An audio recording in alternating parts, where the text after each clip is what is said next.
Hi masters, for you మీకోసం ఛానల్కి స్వాగతం సుస్వాగతం. ముందుగా మన జగద్గురువైన బ్రహ్మర్షి పితామహ పత్రిజీ గారికి, మన గురుమాతకి నా ఆత్మ ప్రణామాలు మాస్టర్స్. ఓకే మాస్టర్స్, ప్రతిరోజు మన ఛానల్లోని ధ్యానం, స్వాధ్యాయం, సజ్జన సాంగత్యం జరుగుతుంది మాస్టర్స్. అలాగే జూమ్ సెక్షన్లో పాల్గొన్న మాస్టర్లకి, యూట్యూబ్లో చూస్తున్న మాస్టర్లకు కూడా ధన్యవాదాలు తెలుపుకుందాం. ఓకే మాస్టర్స్, ఈరోజు మన ఛానల్కి సీనియర్ పెరుగుడు మాస్టర్ గారైన సీతాకుమారి గారు గొల్లల మావిడాడ నుంచి వచ్చారు. మేడం గారిని సాదరంగా ఆహ్వానించుకుందాం. ఈరోజు మనం చెప్పుకోబోయే టాపిక్ మాస్టర్స్, శ్రీ శ్రీ శివబాలయోగి మహారాజు గారి చరిత్ర గురించి చెప్పుకుంటున్నాం. ఇది ద్రాక్షారామంలోని ఆదివారపేటలో ఉందంట మాస్టర్స్ ఈ ఆశ్రమం. తప్పకుండా అందరూ కూడాను వెళ్ళాలి, అక్కడ ఎనర్జీస్ తీసుకోవాలి.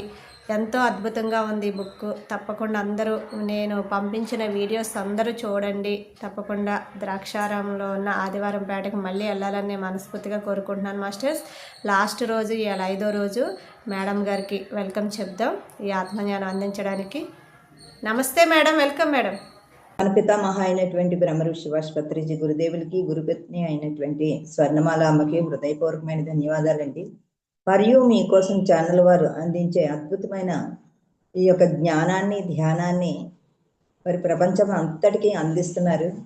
వారి కుటుంబ సభ్యులందరికీ కూడా హృదయపూర్వకమైన ధన్యవాదాలండి. జూమ్ సెక్షన్లో వీక్షిస్తున్న వారికి అందరికీ కూడా ధన్యవాదాలు. మనం గత 4 రోజులుగా శ్రీ శ్రీ శివబాలయోగి మహారాజ్ గారి జీవిత చరిత్రని అద్భుతంగా మనము చెప్పుకోవడం జరిగింది.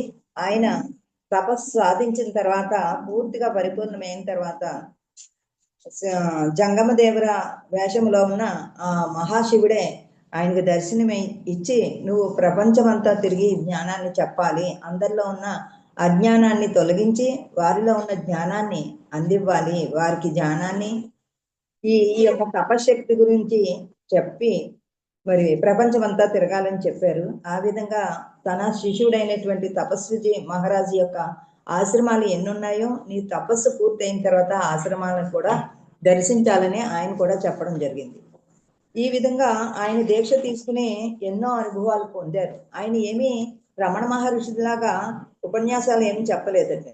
ఆయన మరి గురు ప్రార్థన చేసుకున్న తర్వాత స్టార్ట్ చేసుకుందాము. మౌనోపదేశము, ఆయన మౌనంలోనే ఉపదేశం ఇస్తూ ఉండేవారట. ఓం ప్రణో దేవి సరస్వతి వాజేభిర్వాజినీవతి ధీనామ విక్రయవతు గణేశాయ నమః సరస్వత్యై నమః శ్రీ గురుభ్యో నమః హరి ఓం. ఓం పత్రీశ్వరాయ విద్మహే జ్ఞానదేవాయ ధీమహి తన్నః సర్వ ప్రచోదయాత్.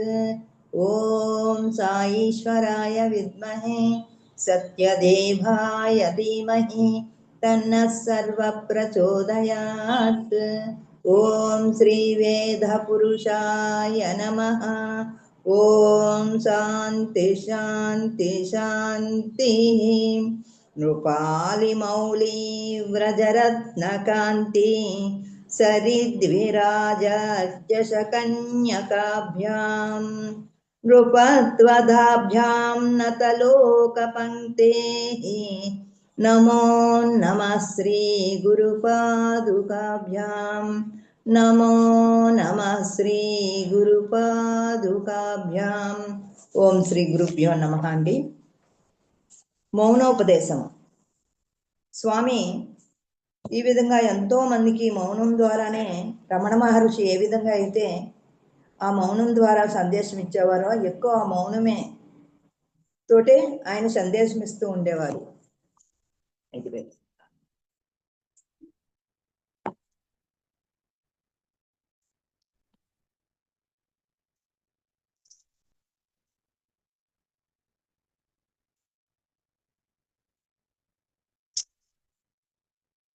సాధు సంతుల దగ్గరకు వెళ్ళి జనం చాలా మంది వారి దర్శనార్థమే కాక వారి ప్రవచనం కూడా వినాలన్న ఉత్సాహంతో వెళతారు. సాధు సంతుల దగ్గరికి మామూలు సామాన్య ప్రజలందరూ కూడా వారు చెప్పే ప్రవచనం వినడానికి వెళ్తారు అందరూ కూడా. అలాగే సాధువులు కూడా ప్రవచనాల ద్వారా వారి కోరిక తీరుస్తారు. ఆ కారణంగా స్వామి దర్శనార్థం వచ్చిన వారు ఆయన పద్ధతులతో ఇంకా పరిచయం లేనివారు ఆయన ఆధ్యాత్మిక ప్రవచనాలు చేయకపోవడం చూసి ఆశ్చర్యపోతూ ఉండేవారు. కొత్త వారికి ఆయన ధ్యానంలోనే ఆ మౌనంలోనే సందేశాలు అందిస్తూ ఉండేవారు. కానీ కొత్త వాళ్ళకి అదేమో అర్థం కాకుండా ఉండేది. సాధువుల దగ్గరికి వెళ్ళినా ఏయో ప్రవచనాలు చెప్పి మాకు మనసుకి ఆనందం కలిగించేవారు. కానీ ఈయనేంటి మౌనంగా అలా కూర్చుంటారు, లేకపోతే భజన చేసుకోమంటారు, మాకు ఎలాంటి విషయాలు ఏమీ బోధించట్లేదని చాలామంది ఆయన్ని విమర్శించడం మొదలుపెట్టారట. వచ్చిన వారు ఆయన దర్శనం చేసుకోవచ్చు, కావాలంటే భజనలో పాల్గొనవచ్చు. ఇంకా ఆయన నుండి ఆధ్యాత్మిక మార్గాన్ని కోరిన వారు ధ్యాన తరగతుల్లో పాల్గొని జ్ఞానోపదేశం పొందవచ్చు. కానీ ఉపన్యాసాలు కానీ ప్రవచనాలు కానీ ఉండవు. ఆయన ఉపన్యాసాలు కానీ ప్రవచనాలు కానీ చెప్పరు వారు. ఒక ఆధ్యాత్మిక ప్రవచనాన్ని విందామని వచ్చిన వారి కింద ఇది నిరాశ కారణమవుతుంది. వీరిలో శిక్షణ విశిక్షణ తక్కువైన వారు స్వామి ప్రవచనాలు ఇవ్వకుండా మౌనంగా కూర్చుంటారని నిరసనగా అంటారు. ఈ విధంగా ఆక్షేపించిన వారికి స్వామి శిక్షణా విధానం గురించి తెలీదు కనుక ఈ అంశాన్ని కొంచెం వివరించవలసి వస్తుంది. ఎందుకంటే ఆయన ఏ విధంగా అయితే ధ్యానంలో ఆ శివుడు వచ్చి కూర్చోబెట్టి అక్కడి నుంచి ఆ సమాధిలోనే ఉండిపోయి అన్ని సిద్ధులు పొందారు ఆయన. ఆయనకు మాట్లాడి ఎక్కువ మౌనమే. రమణ మహర్షి ఎలాగైతే మౌనంగా ఉన్నారో ఈయన ఎక్కువ మౌనంలోనే సందేశాలు అందుకోగలిగిన వాళ్ళు అందుకునేవారు. సామాన్య జనాలకి అర్థం అయ్యేది కదన్నమాట. మన శాస్త్రాల ప్రకారము మౌనం ఉపదేశానికి చాలా శక్తివంతమైన ఉపకరణ. ఇది దక్షిణామూర్తి కథ వల్ల బాగా విదితం అవుతుంది. సాక్షాత్తు దక్షిణామూర్తి అంశరూపమే ఎవరు? రమణ మహర్షి. ఆయన ఎప్పుడు దక్షిణామూర్తి కూడా మౌనంలో ఉండే అందరికీ ఆత్మ విజ్ఞానాన్ని అందించేవారట. ఆయన స్వరూపంగానే రమణ మహర్షి భూమి మీదకి రావడం జరిగింది. అది చెప్తున్నారనమాట. సనత్ కుమార్ సంజాతులు అందరూ కూడా నలుగురు మహర్షులకి శంకర భగవానుడు దక్షిణామూర్తి రూపంలో సాక్షాత్కరించి మౌనంగా ఉపదేశించి సత్యాన్ని తెలియజేశారని అందరూ చెప్తారు. అలాగే రమణ మహర్షి నేనెవరో అడిగారు. నేనెవరో తెలుసుకోమని చెప్పారు. నీవెందుకు ప్రచారార్థం ఊళ్ళు తిరగడం లేదని దానికి సమాధానంగా ఆయన్ని కూడా అలాగే అడిగేవారట. రమణ మహర్షిని కూడా నువ్వు ప్రచార నిమిత్తము ఊళ్ళు ఎందుకు తిరగట్లేదు? ఈయన ఇంకా అన్ని ఊర్లు తిరిగారు. ఆయన ఎస్సలో అరుణాచలం దాటి అక్కడికి బయట ప్రపంచాలకు రాలేదండి రమణ మహర్షి. రమణ మహర్షిని కూడా ప్రచారం ఊళ్ళు తిరగట్లేదు, నువ్వేం చెప్పట్లేదంటే దానికి ఒకసారి సమాధానంగా ఆయన నీకెలా తెలుసు నేను ఎలా చేయటం లేదని, ఊళ్ళు తిరగటం లేదని? ప్రబోధం అంటే ఈ వేదికెక్కి బిగ్గరంగా అరవడమేనా మీ దృష్టిలో? ప్రబోధం అంటే జ్ఞానాన్ని ప్రచారం చేయడము. దానిని మౌనం ద్వారా ఎంతో ప్రతిభావంతంగా చేయవచ్చు. గంట సేపు ఉపన్యాసం విని తన జీవితం మీద దాని ప్రభావం ఏమీ లేకుండా ఉపన్యాసం వినేసి అక్కడే వదిలేసి వెళ్ళిపోతారు. అదే నా దగ్గర కూర్చుని ధ్యానం చేస్తే వాడి జీవితంలో ఎన్నో మార్పులు ఆ క్షణంలోనే జరుగుతాయి. అంటే ఈ ఉపన్యాసాల కన్నా కూడా ఈ మౌన సాధనలోనే వారు జీవితాన్ని సరిచేసుకునే గొప్ప స్థితిని పొందుతారు అని రమణ మహర్షి చెప్పడం జరిగింది. మరి ఏది మంచిది? స్టేజి ఎక్కి విగ్రహంగా చెప్పడమే ధ్యానమా? ప్రభావం లేకుండా పెద్ద ఉపన్యాసాలు చెప్పడమా? నీకు నిశ్శబ్దంగా కూర్చుని ప్రభావపూరితమైన ఆధ్యాత్మిక శక్తిని ప్రసారం చేయడమా? మరో విషయం, మాట ఎలా బయటకు వస్తుంది? జ్ఞానము నుండి అహంకారం ఆవర్భించింది. అది ఆలోచనను లేపుతుంది. ఆ ఆలోచన నుండి వాక్కు వస్తుంది. అనగా వాక్కు నిశ్శబ్దమనే మూలానికి మునిమనుడన్నమాట. వాక్కుకే ఇంత ప్రభావం ఉంటే ఇది నిశ్శబ్దానికి ఎంత ప్రభావం ఉంటుందో ఆలోచించు అన్నారు. వేదికలు ఎక్కి ఉపన్యాసం విన్నవారు అది విన్నవాళ్ళు అక్కడే వదిలేసి వెళ్ళిపోతారు, ఆత్మజ్ఞానం తెలియని వాళ్ళు. కానీ నా దగ్గర నా ఎదురుగుండగా కూర్చుని ధ్యానం చేసిన వాళ్ళ జీవితాలు ఆ క్షణంలోనే మార్చుకుని వెళ్తారు. ఏది మీకు లాభం? ఉపన్యాసం చెప్పడమే లాభమా? ధ్యాన సాధన ద్వారా నీ జీవితాన్ని మార్చుకోవడం లాభమా అని రమణ మహర్షి ఎన్నోసార్లు ఆయన కూడా ఉపన్యాసాలు చెప్పట్లేదని అడిగితే అప్పుడే ఉపదేశ సారాన్ని అందివ్వడం జరిగిందండి. ప్రతి ఒక్కరూ కూడా ఈయన ఏం మాట్లాడట్లేదంటే ఆయన 5 గడియల్లో ఆ 30 శ్లోకాలకి చెప్పి అర్థం చెప్పేశారట ఆయన అరవ భాషల్లో. ఆ విధంగా పురాతన గురు సాంప్రదాయ రీతిలో స్వామి తన శిష్యవర్గం కోరిన వారికి మౌనోపదేశం ద్వారా పరివర్తన కలిగిస్తారు. అంటే ఆధ్యాత్మిక సూచనలు చేయడం స్వామికి ఇష్టం లేదని కాదు. సాధకుడికి ఏవైనా సాధనలో నిజమైన సమస్యలు ఉండి స్వామిని అడిగితే అతడికి తగిన సూచనలు ఇచ్చి సహాయం చేస్తారు. కానీ ఇది అభ్యాస సంబంధమైన విషయాల్లో మాత్రమే. అభ్యాసం చేసేటప్పుడు ధ్యానాభ్యాసంలో ఎన్నో సమస్యలు ఎదురవుతూ ఉంటాయి. అలాంటి సమస్యలకి తీర్చడానికి మాత్రమే ఆయన మాట్లాడతారు. ఉపన్యాసాలు చెప్పడం ఆయన అలవాటే కాదని చెప్పారు. స్వామికి ప్రయోజనరహితమైన తత్వ చర్చలంటే ఇష్టం లేదు.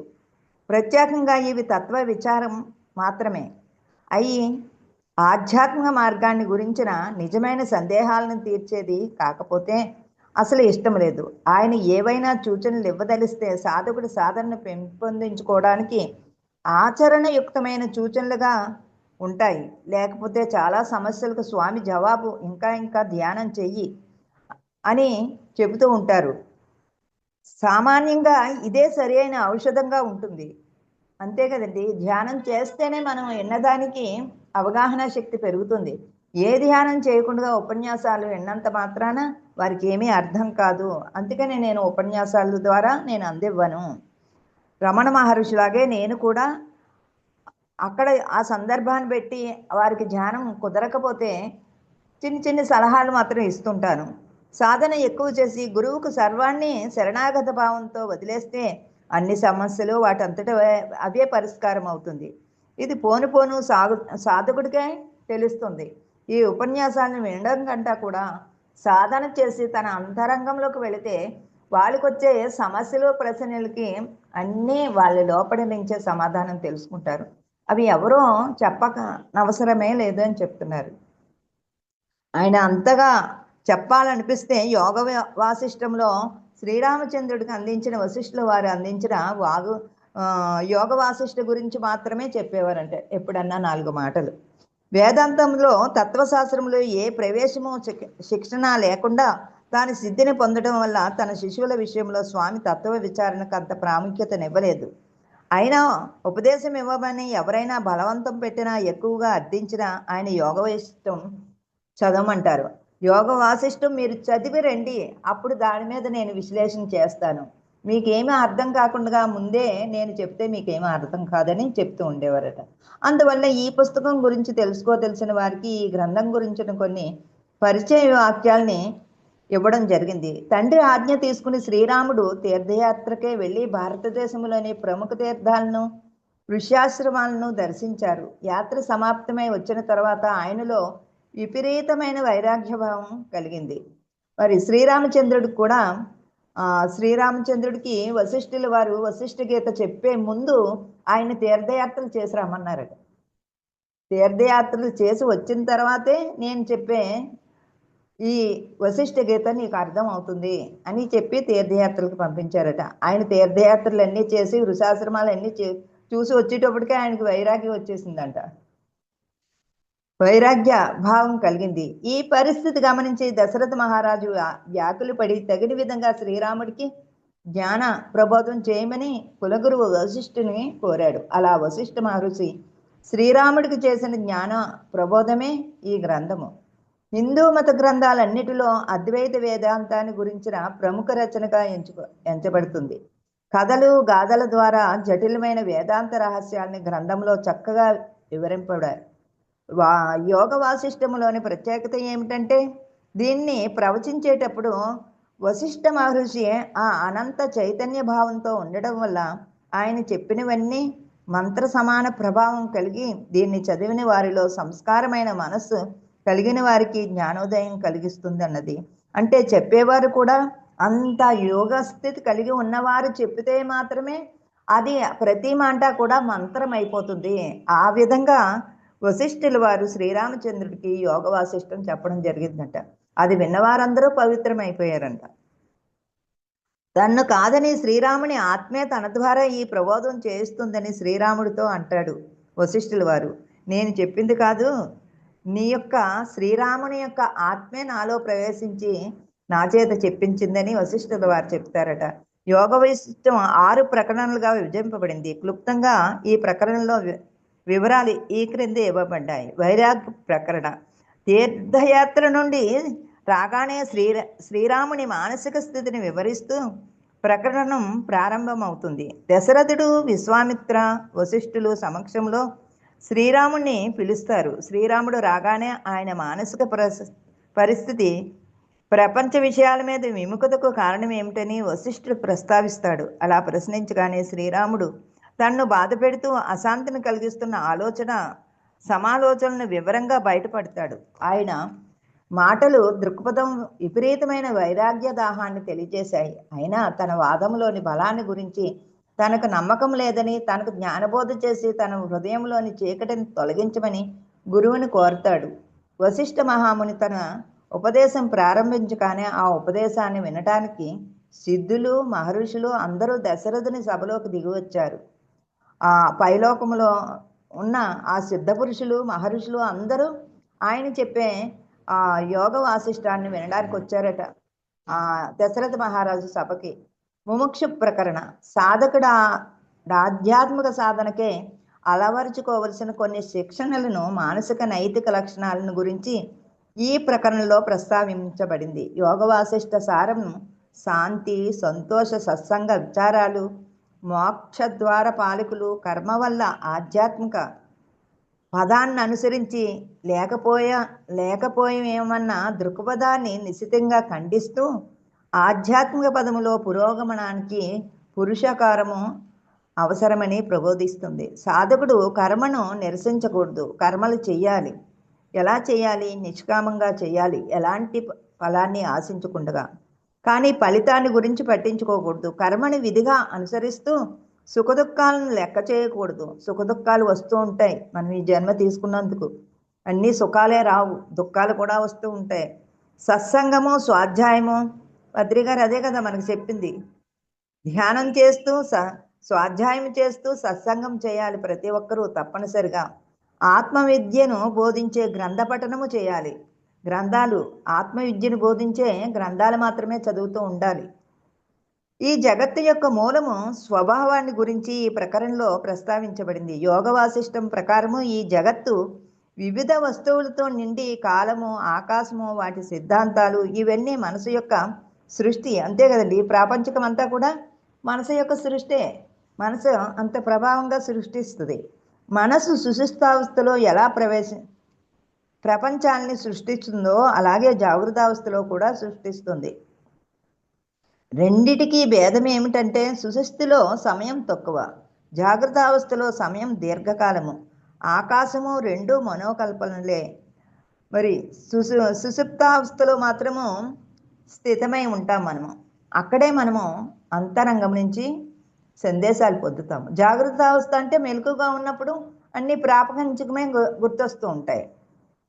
ఇక స్వప్నావస్థలో ఉంటే కళల్లోనే గడిపేస్తూ ఉంటాం. శక్తి వల్ల ఒక కల్పం ఒక క్షణంలో జరిగిపోవచ్చు. జాగ్రత్తావస్థలో ఒక్క క్షణం, సుషుప్తిలో కొన్ని సంవత్సరాల్లో అనిపించవచ్చు. అదే ఆకాశానికి కూడా వర్తిస్తుంది. ఇవన్నీ చాలా ఆసక్తికరమైన సంఘటనలతో, కథలతో ఉదహరించబడ్డాయి. ఇందులో సృష్టిలో జీవుడి స్థానాన్ని గురించి ప్రసంగించబడింది. జీవుడంటే అహంకారమని వశిష్ఠుడు చెప్తాడు. అంతే కదా, ప్రతి క్షణము ఈ జీవుడు అహంకరిస్తూనే ఉంటాడు. ఏ చిన్న పని చేసినా అహంకారం కలిగి ఉంటాడు. ఆత్మస్థితికి ఈ అహంకారము ముఖ్యంగా చాలా చాలా ప్రతిబంధకం. ఈ ఆత్మస్థితికి వెళ్ళాలంటే ఈ అహంకారాన్ని పూర్తిగా త్యజించాలి. అందువల్లనే మానవులు తమ నిజస్థితిని తెలుసుకోలేకపోతున్నారు. ఈ అహంకారంతో తను ఏదైతే లోపల అంతరంగంలో ఉన్న ఆ నిజస్థితిని తెలుసుకోవడానికి ఎవ్వరు కూడా ముందుకు రావట్లేదు. అంటే అంత ప్రతిబంధకం చేస్తుంది ఈ అహంకారం. దుఃఖపాలవుతున్నారని అంటాను. ఈ అహంకార సమసిపోయినప్పుడే సాధకుడు పరమాత్మ స్థితిని అందుకుంటాడు. శరీరము, విషయేంద్రియాలు జడములు. చిదాభాష ప్రకాశమే శరీరానికి, ప్రాణాన్ని, ఇంద్రియానికి పనిచేయగలవు. ఇవన్నీ జడమే కదా. నువ్వెవరో నువ్వు తెలుసుకోమని రమణ మహర్షి ఎలాగైతే చెప్పారో, యోగ వాసిష్టంలో కూడా ఇది ఎంత జడము, ఈ శరీరం అంతా జడము. ఇందులో నడిపించేది ఆ యొక్క పరమ చైతన్యమే. ఆయనే లేకపోతే ఈ పుస్తకం కదిలించాలంటే మన చెయ్య కదిపితేనే ఈ పుస్తకం కదులుతుంది. అలాగే ఇందులో ఆ చైతన్యం ఉంటేనే మనలో ఉన్న ఇంద్రియాలన్నీ కదులుతాయి. లేకపోతే ఇది కూడా జడమే. ఇది ఎందుకు పని చేయదు. ఈ చిదాభాస ప్రకాశమే శరీరానికి ప్రాణాన్ని, ఇంద్రియాలకి పనిచేయగల శక్తిని ఇస్తుంది. అయినా ఈ ఇంద్రియములచే గుర్తింపబడిన వస్తువులు ఆత్మ కంటే వేరైనవి కావు. ఈ ఇంద్రియాలను ఉపయోగించుకుని మనం ఆ శక్తిని పొందగలుగుతున్నాము. ఆ శక్తి మనలో ఉండి మన ఇంద్రియాల ద్వారా శక్తిని పొందుతున్నాము. నిజానికి దృశ్యద్రష్టలు రెండు ఆత్మీయందే ఉద్భవిస్తున్నాయి. మరి ఇవన్నీ చేయించేది ఎవరు? ఇవే మనసు, బుద్ధి, చిత్తము, అహంకారము అన్నీ ఆత్మ నుంచే వచ్చాయి. అవి ఎక్కడి నుంచో వేరేగా పుట్టలేదు, ఇందులోంచే ఉద్భవించాయి. కాబట్టి ఈ ఆత్మ పరిణితి కోసము ఇవన్నీ ఉపయోగించుకుంటూ మన పరిణితి పెంచుకోవాలి. మనం దేనికోసం వచ్చాము? ఆత్మ పరిణితిని పెంచుకోవడానికి ఈ భూమి మీదకి వచ్చాము. మనం ఇప్పుడు ఏ పని చేస్తున్నాము? మనసును ఉపయోగించుకుని ప్రాపంచికమైన విషయాల గురించే వెంపర్లాడుతూ సమయాన్ని అంతా వ్యర్థం చేస్తున్నాము. ఇప్పుడు తెలిసిన తర్వాత కూడా సమయాన్ని వ్యర్థం చేసుకుంటున్నాము. ఎన్నో జన్మలు తెలియకి మనకి జరిగిపోయినాయి, కానీ తెలిసిన తర్వాత కూడా వ్యర్థం చేసుకోవడం అంటే మూఢత్వం నుంచి బయటకు రానట్టే అని చెప్తున్నారు. ఆత్మ కంటే వేరైనవి కావు. నిజానికి దృష్టద్రష్టలు రెండు ఆత్మీయందే ఉద్భవిస్తాయి కనుక అవి దాదాత్మమును ఈ సత్యాన్ని సాధకుడు దృఢంగా గుర్తెరిగినప్పుడు తన ఆత్మ కంటే వేరేది లేదని తెలుసుకుంటాడు. ఈ ఆత్మే శాశ్వతమైనది, సత్యమైనదని పూర్తిగా. అందుకే రమణ మహర్షి అంటారు కదా, నేనంటే ఎవరు ముందు తెలుసుకో, ఆ తర్వాత వాటి గురించి తెలుస్తావు. నేనంటే శరీరం అని బతుకుతున్నావు, ఈ శరీరం అనే భ్రమ నుంచి తప్పుకున్నప్పుడే ఆత్మ అంటే ఏంటో నువ్వు ఆ నిజ దర్శనాన్ని చేయగలుగుతావని చెప్తారు. ఈయనకుంటా అదే చెప్తున్నారు. ఆత్మ కంటే వేరేది ఏమీ లేదు ఈ ప్రపంచంలో. అప్పుడు ఈ ఆత్మీయే ఈ విశ్వానికి కారణమే, దానిలో ఆనందం పొందుతుందని తెలుస్తుంది. ఈ ఆత్మే అన్నిటిలో ఉండి ఆనందాన్ని కలిగిస్తుంది ఈ జీవుడికి. ఈ ఆత్మే లేకపోతే నీకు ఆనందమే లేదు. క్షణికమైన ఆనందాన్ని కూడా ఈ ఆత్మే ఈ జీవుడికి కల్పిస్తుంది. ఈ జ్ఞానము సాధకునిలో స్థిరమైనప్పుడు అతడు సుఖదుఖాలనే ద్వంద్వాలు అతీతుడైపోతాడు. ఈ సుఖదుఖాల నుంచి కూడా అతీతంగా తన ఆత్మస్థితిలో జీవించగలుగుతాడు. ఈ జ్ఞానాన్ని అందుకోవడానికి బ్రహ్మచర్యము, అభ్యాసము, వైరాగ్యము సాధనాలని ఈ జ్ఞానమే ఆత్మోనికి దారితీస్తుందని చెప్పబడింది. బ్రహ్మచర్యం అంటే ప్రతి క్షణము కూడా బ్రహ్మముతో సంచరించే ఉండేవాడే బ్రహ్మచర్యము. ఈ విధంగా వైరాగ్యాన్ని పొందుతూ ఆ జ్ఞానాన్ని ఆత్మోన్నతికి దారితీసేలా మన జీవితాన్ని మలుచుకోవాలి, మనమే మలుచుకోవాలి. గురువు ఒక సాధనం ఇస్తాడంటే, ఒక నది దాటాలంటే ఆ యొక్క నావ ఆధారం తీసుకుంటాము, అంతేగాని ఆ నావ మీదే కూర్చోం కదా. అలాగే గురువు యొక్క సహాయము అలాగ నావ దాటిస్తాడంతే. ఆ తర్వాత మనంతటా మనము సాధన చేసుకుని ఆ ఆత్మ చైతన్యంతో మనము విరాజిల్లుతూ ఉండాలి. ఇంకా లక్ష్యం ఏమిటో స్థితి ప్రకరణము నిర్వసిస్తే ఆ లక్ష్యాన్ని ఎలా చేరుకోవాలో ఉపశాంతి ప్రకరణం చెబుతుంది. నువ్వు ఏ లక్ష్యం సాధించడానికి ఈ భూమి మీదకి వచ్చావు? ప్రతి క్షణము గుర్తుపెట్టుకోవాలి, నా లక్ష్యం ఏంటి? ఆత్మోన్నతి పెంచుకోవడానికి. అంతేగాని ఇవన్నీ కూడా ఒక సంసారంలో ఉన్నామంటే వదలమని చెప్పట్లేదు. తామరాకు మీద నీటి బొట్టులాగా జీవించండి, అవే శాశ్వతం కాదు. నీ భర్త కానీ, పిల్లలు కానీ, డబ్బు కానీ, సంసారం కానీ ఏమీ శాశ్వతం కాదు. ఎందుకంటే మనం ఒక్కలమే వచ్చాం భూమి మీదకి, మళ్ళీ ఒంటరిగానే వెళ్తాము. ఆ వెళ్ళేటప్పుడు ఈ ఆధ్యాత్మిక సంపద పట్టుకుని వెళ్ళాలి మనం. అది సంపాదించుకోవడానికి వచ్చాము. కానీ ఎవరికన్నా గుర్తుంటుందా మనం ఎందుకు వచ్చామనే లక్ష్యం ముందు పెట్టుకోవాలి. ఒక లక్ష్యం ఉన్నప్పుడే దాన్ని సాధించుకోవడానికి ప్రయత్నం చేస్తాం. అసలు మన గురించి మనకే లక్ష్యం లేదు, ఎలా జీవించాలన్నదే లక్ష్యం లేదు మనకి. ఆ లక్ష్యాన్ని ముందు మీరు పెట్టుకోండి. ఆ లక్ష్య సిద్ధికి ప్రధాన అవరాధము అసత్యమైన దేహాత్మ బోధ. ఈ దేహాత్మ గురించే బోధలు ఎక్కువైపోయినాయి ప్రతి చోట కూడా. ఈ దేహం ఆరోగ్యంగా ఉండాలి, ఈ దేహాన్ని పుష్టిగా తింటేనే మనకు పుష్టిని ఇస్తుంది. మరి సౌందర్యంగా ఉండాలంటే ఈ సౌందర్య ఆరాధన పెంచుకుంటున్నారు, కానీ ఆత్మారాధన ఎవరూ పెంచుకోవడానికి ప్రయత్నమే చేయట్లేదు. మరి ఈ దేహాత్మ బోధ నుంచి బయటకు రావాలి. ముందు ఈ దేహాత్మ బోధ నుంచి బయటకు వచ్చినప్పుడే ఈ దేహాన్ని ఆత్మగా భావించడం, ఇది అహంభావం వల్ల కలుగుతుంది. ఈ దేహమే ఆత్మ అనుకుంటున్నారు, అందుకే దాన్ని పోషిస్తున్నారు. ఆ అహంభావం నుంచి నువ్వు బయటకు రా ముందు. ఈ అహంభావాన్ని తొలగించే మార్గాన్ని ఈ ప్రకరణం నిరూపించి ఎన్నో యోగ మార్గాలను తెలుపుతుంది. వీటిలో ముఖ్యమైనవి విచారము, ఆత్మతత్వ జిజ్ఞాస లేక విచారము, సమదర్శనము, సృష్టి అంతా బ్రహ్మం యొక్క స్వరూపమని ముందు తెలుసుకోవాలి. ఈ సృష్టి అంతా కూడా బ్రహ్మం యొక్క స్వరూపం అని తెలుసుకున్నప్పుడు ఏ జీవునన్నా చంపుతామా? ఆ జీవుల్ని తింటామా? అసలు నువ్వు చేసే పూజ సస్వరూపానుసంధానం భక్తి రీత్యా ఇవి అయితే అన్నారు. నువ్వు పూజ చేసినప్పుడే సర్వ జీవకోటితోటి నువ్వు మిత్రత్వం కలిగి వాటి యందు ప్రేమను పెంచుకోవాలి. కానీ ఏం చేస్తున్నాము? ఇక్కడ పూజ చేస్తున్నాము, మళ్ళీ ఆదివారం వస్తే అక్కడికి వెళ్ళి హింస చేస్తున్నాము. సర్వ జీవకోటి కూడా ఆ పరమాత్ముడి యొక్క స్వరూపమే కదా. ఆ సస్వరూపాన్ని నువ్వు తెలుసుకో. అప్పుడు మాత్రమే అంతటా అన్నిటా కూడా భగవంతుడిని దర్శించగలుగుతావు.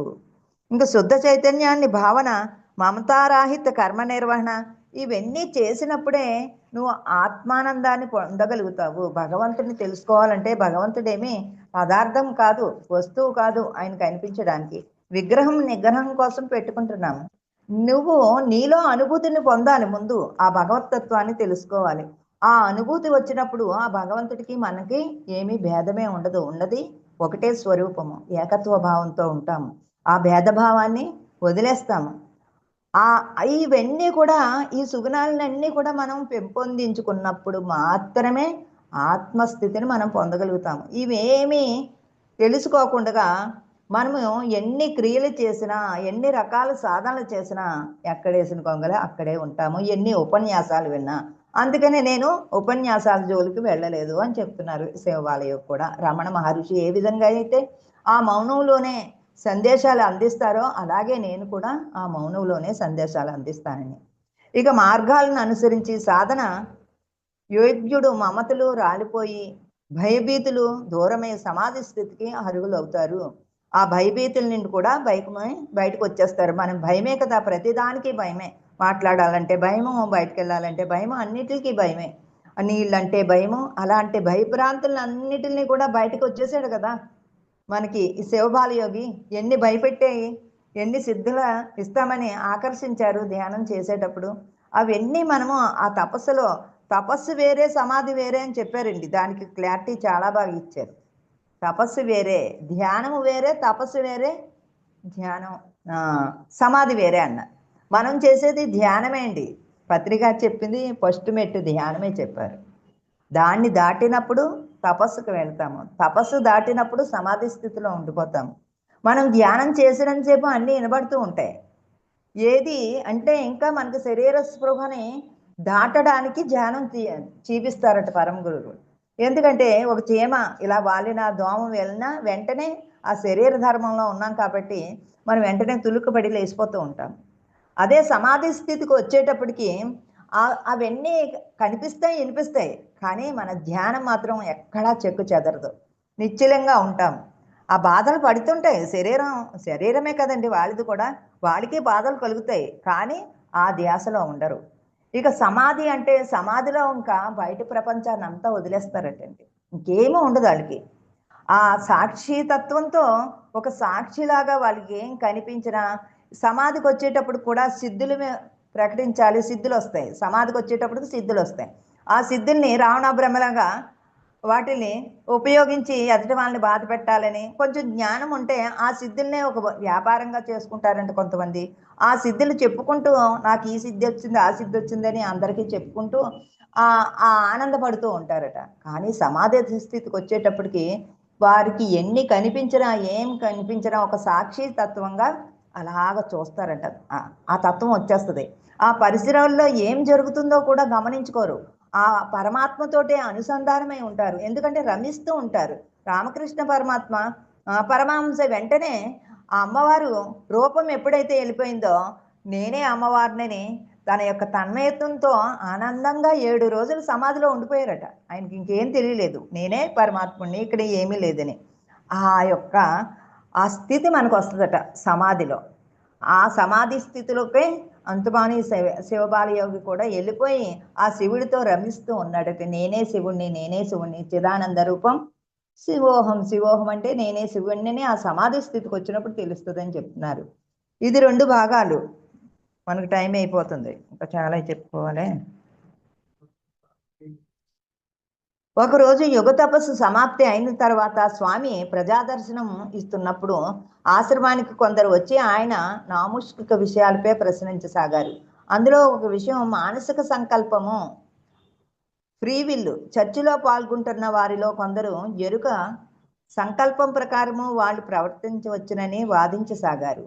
కొంతసేపు ఈ చర్చ విన్న తర్వాత స్వామి కల్పించుకుని తన ఆశా సంకల్పాల ప్రకారము ప్రవర్తించగలగటం మాట అటుంచి అసలు మనది అనుకునే ఈ శరీరం కూడా మనది కాదు కదా అన్నారు.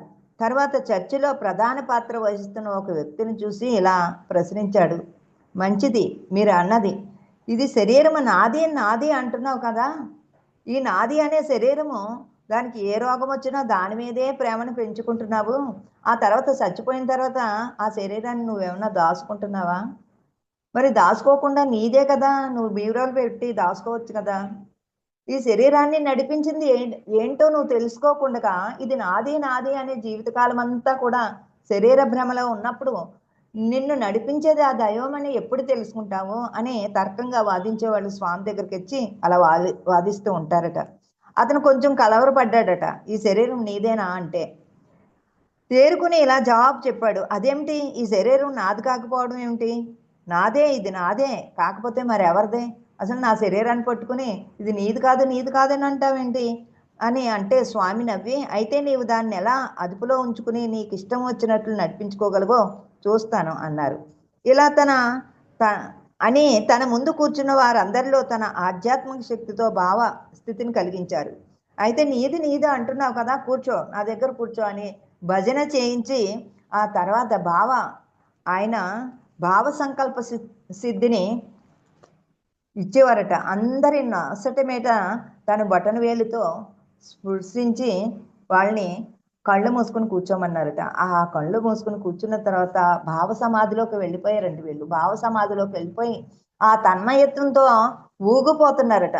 ఊగిపోతుంటే అప్పుడు ఎవరైతే ఈయన్ని విమర్శించారో ఆయన దగ్గరికి వెళ్ళి భావ సమాధిలో ఉన్నాడట. నీది నీదేనా అంటున్నావు కదా, ఇప్పుడు ఈ భావ సమాధిలో నీ తన్మయత్వాన్ని కల్పించేది ఎవరు? లోపడున్న పరమాత్మ. నువ్వు ఆ ఊగడం ఆపమని అడిగారట. నీది కదా శరీరము, ఇప్పుడు ఊగడం ఆపమన్నారట. నా వల్ల కావట్లేదు స్వామి, నా ప్రమేమి లేకుండానే ఆ లోపల ఏదో పరమానందం, ఆ పరమానందంలో ఉన్న శరీరం నర్తించేస్తుంది, లోపడున్న శివుడు నర్తించేస్తున్నాడని ఆ అనుభూతిని కలిగించారంట ఆయన ఒక్క మాట చెప్పకుండా. అంటే ఆ నర్తన ఎక్కడి నుంచి వస్తుంది? నిన్ను నడిపించే ఆ పరమాత్మ నుంచే వస్తుంది.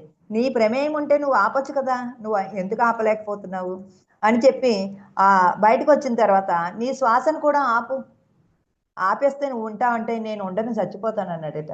మరి ఆ శ్వాసను నడిపించేదే ఎవరు? నువ్వు నిద్రలో ఉన్నప్పుడు కూడా నీ శ్వాస ఆ ప్రాణశక్తి ఉంటేనే కదా నువ్వు ఈ భూమి మీద ఉన్నావు. నేను నేను నాది అని శరీరం పట్టుకున్నంతసేపు నువ్వేమీ సాధించలేవయ్యా. ఈ బ్రహ్మాండాన్ని అంతా కూడా నడిపించేది, ఈ పిండాండాన్ని నడిపించేది ఆ పరమాత్మే అని ఆయన చెబితే అప్పుడు ఒప్పుకున్నారట. భావం అనగా ఒక మానసిక స్థితి లేక దృక్పథం. ఆధ్యాత్మిక సాధనకు సంబంధించినప్పటిది ఆధ్యాత్మిక స్థితి లేక దృక్పథంగా ఈ క్రింద చెప్పిన రీతిగా అవుతుంది. ఒక విధంగా ఇష్టదేవత యందు సాధకునికి గల భక్తి భావాన్ని సూచించడానికి ఈ భావం అనే పదం వాడబడుతుంది. ఈ భక్తి భావాల యందు విధము కొంతమంది భక్తిలో కూడా ఈ యొక్క భావ సమాధిలోకి వెళ్తూ ఉంటారు. భక్తిలో కూడా మనకి మీరాబాయి భావ సమాధిలోకి వెళ్ళిపోయేది. ఈ కృష్ణుడు విగ్రహాన్ని ఎప్పుడు కూడా ఆమె భావించలేదు. ఆ కృష్ణుడు నాకు స్వచ్ఛందంగా ఆ కృష్ణుడే నా దగ్గర ఉన్నాడని ఆ కృష్ణుడు బొమ్మ పెట్టుకుని ఆవిడ కృష్ణ తత్వాన్ని ఆవిడ అనుభూతి పొందింది. అదే భావ సమాధి అంటే అక్కడ విగ్రహం ఉన్నాము కానీ ఆ భావన ద్వారా వాళ్ళు ప్రాణం ఉన్నట్టే వాళ్ళకి అనుభూతి కలుగుతూ ఉంటుంది.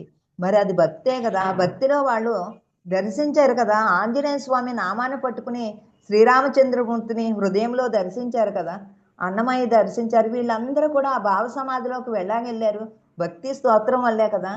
అందుకనే మీకు మీలో ఉన్న అసురీ గుణాలన్నీ దగ్ధం చేసుకునే అహంకారాన్ని వదిలి ఆ మనసుని నీ ఆత్మతో అనుసంధానం అయ్యే వరకు కూడా నీకు ధ్యానం అనేది కుదరదు. ఇవన్నీ ఆచరించు.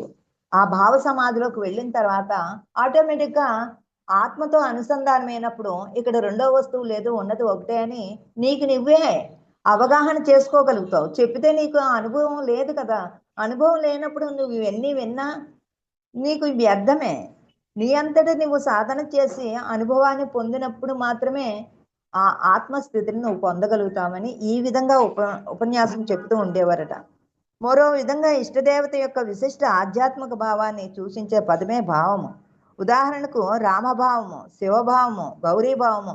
కొంతమంది వాళ్ళ యొక్క ఇష్ట దైవాలను పెట్టుకుని ఆరాధన చేస్తూ ఉంటారు. వారు కూడా పొందుతారు. ఎందుకంటే వారు విశ్వసిస్తారు తన యొక్క దేవుడి మీద, తన యొక్క గురువు మీద ఆ భావాన్ని పెట్టినప్పుడు వాళ్ళు ఆ అనుభూతిని కూడా పొందుతారు. ఆ అనుభూతిని దగ్గరే ఆగిపోరు వాళ్ళు. ఇంకా లోతులకి వెళ్ళి ఆ యొక్క మనల్ని నడిపించే ఆ చైతన్యంతో అనుసంధానం అవుతారని చెప్తున్నారు.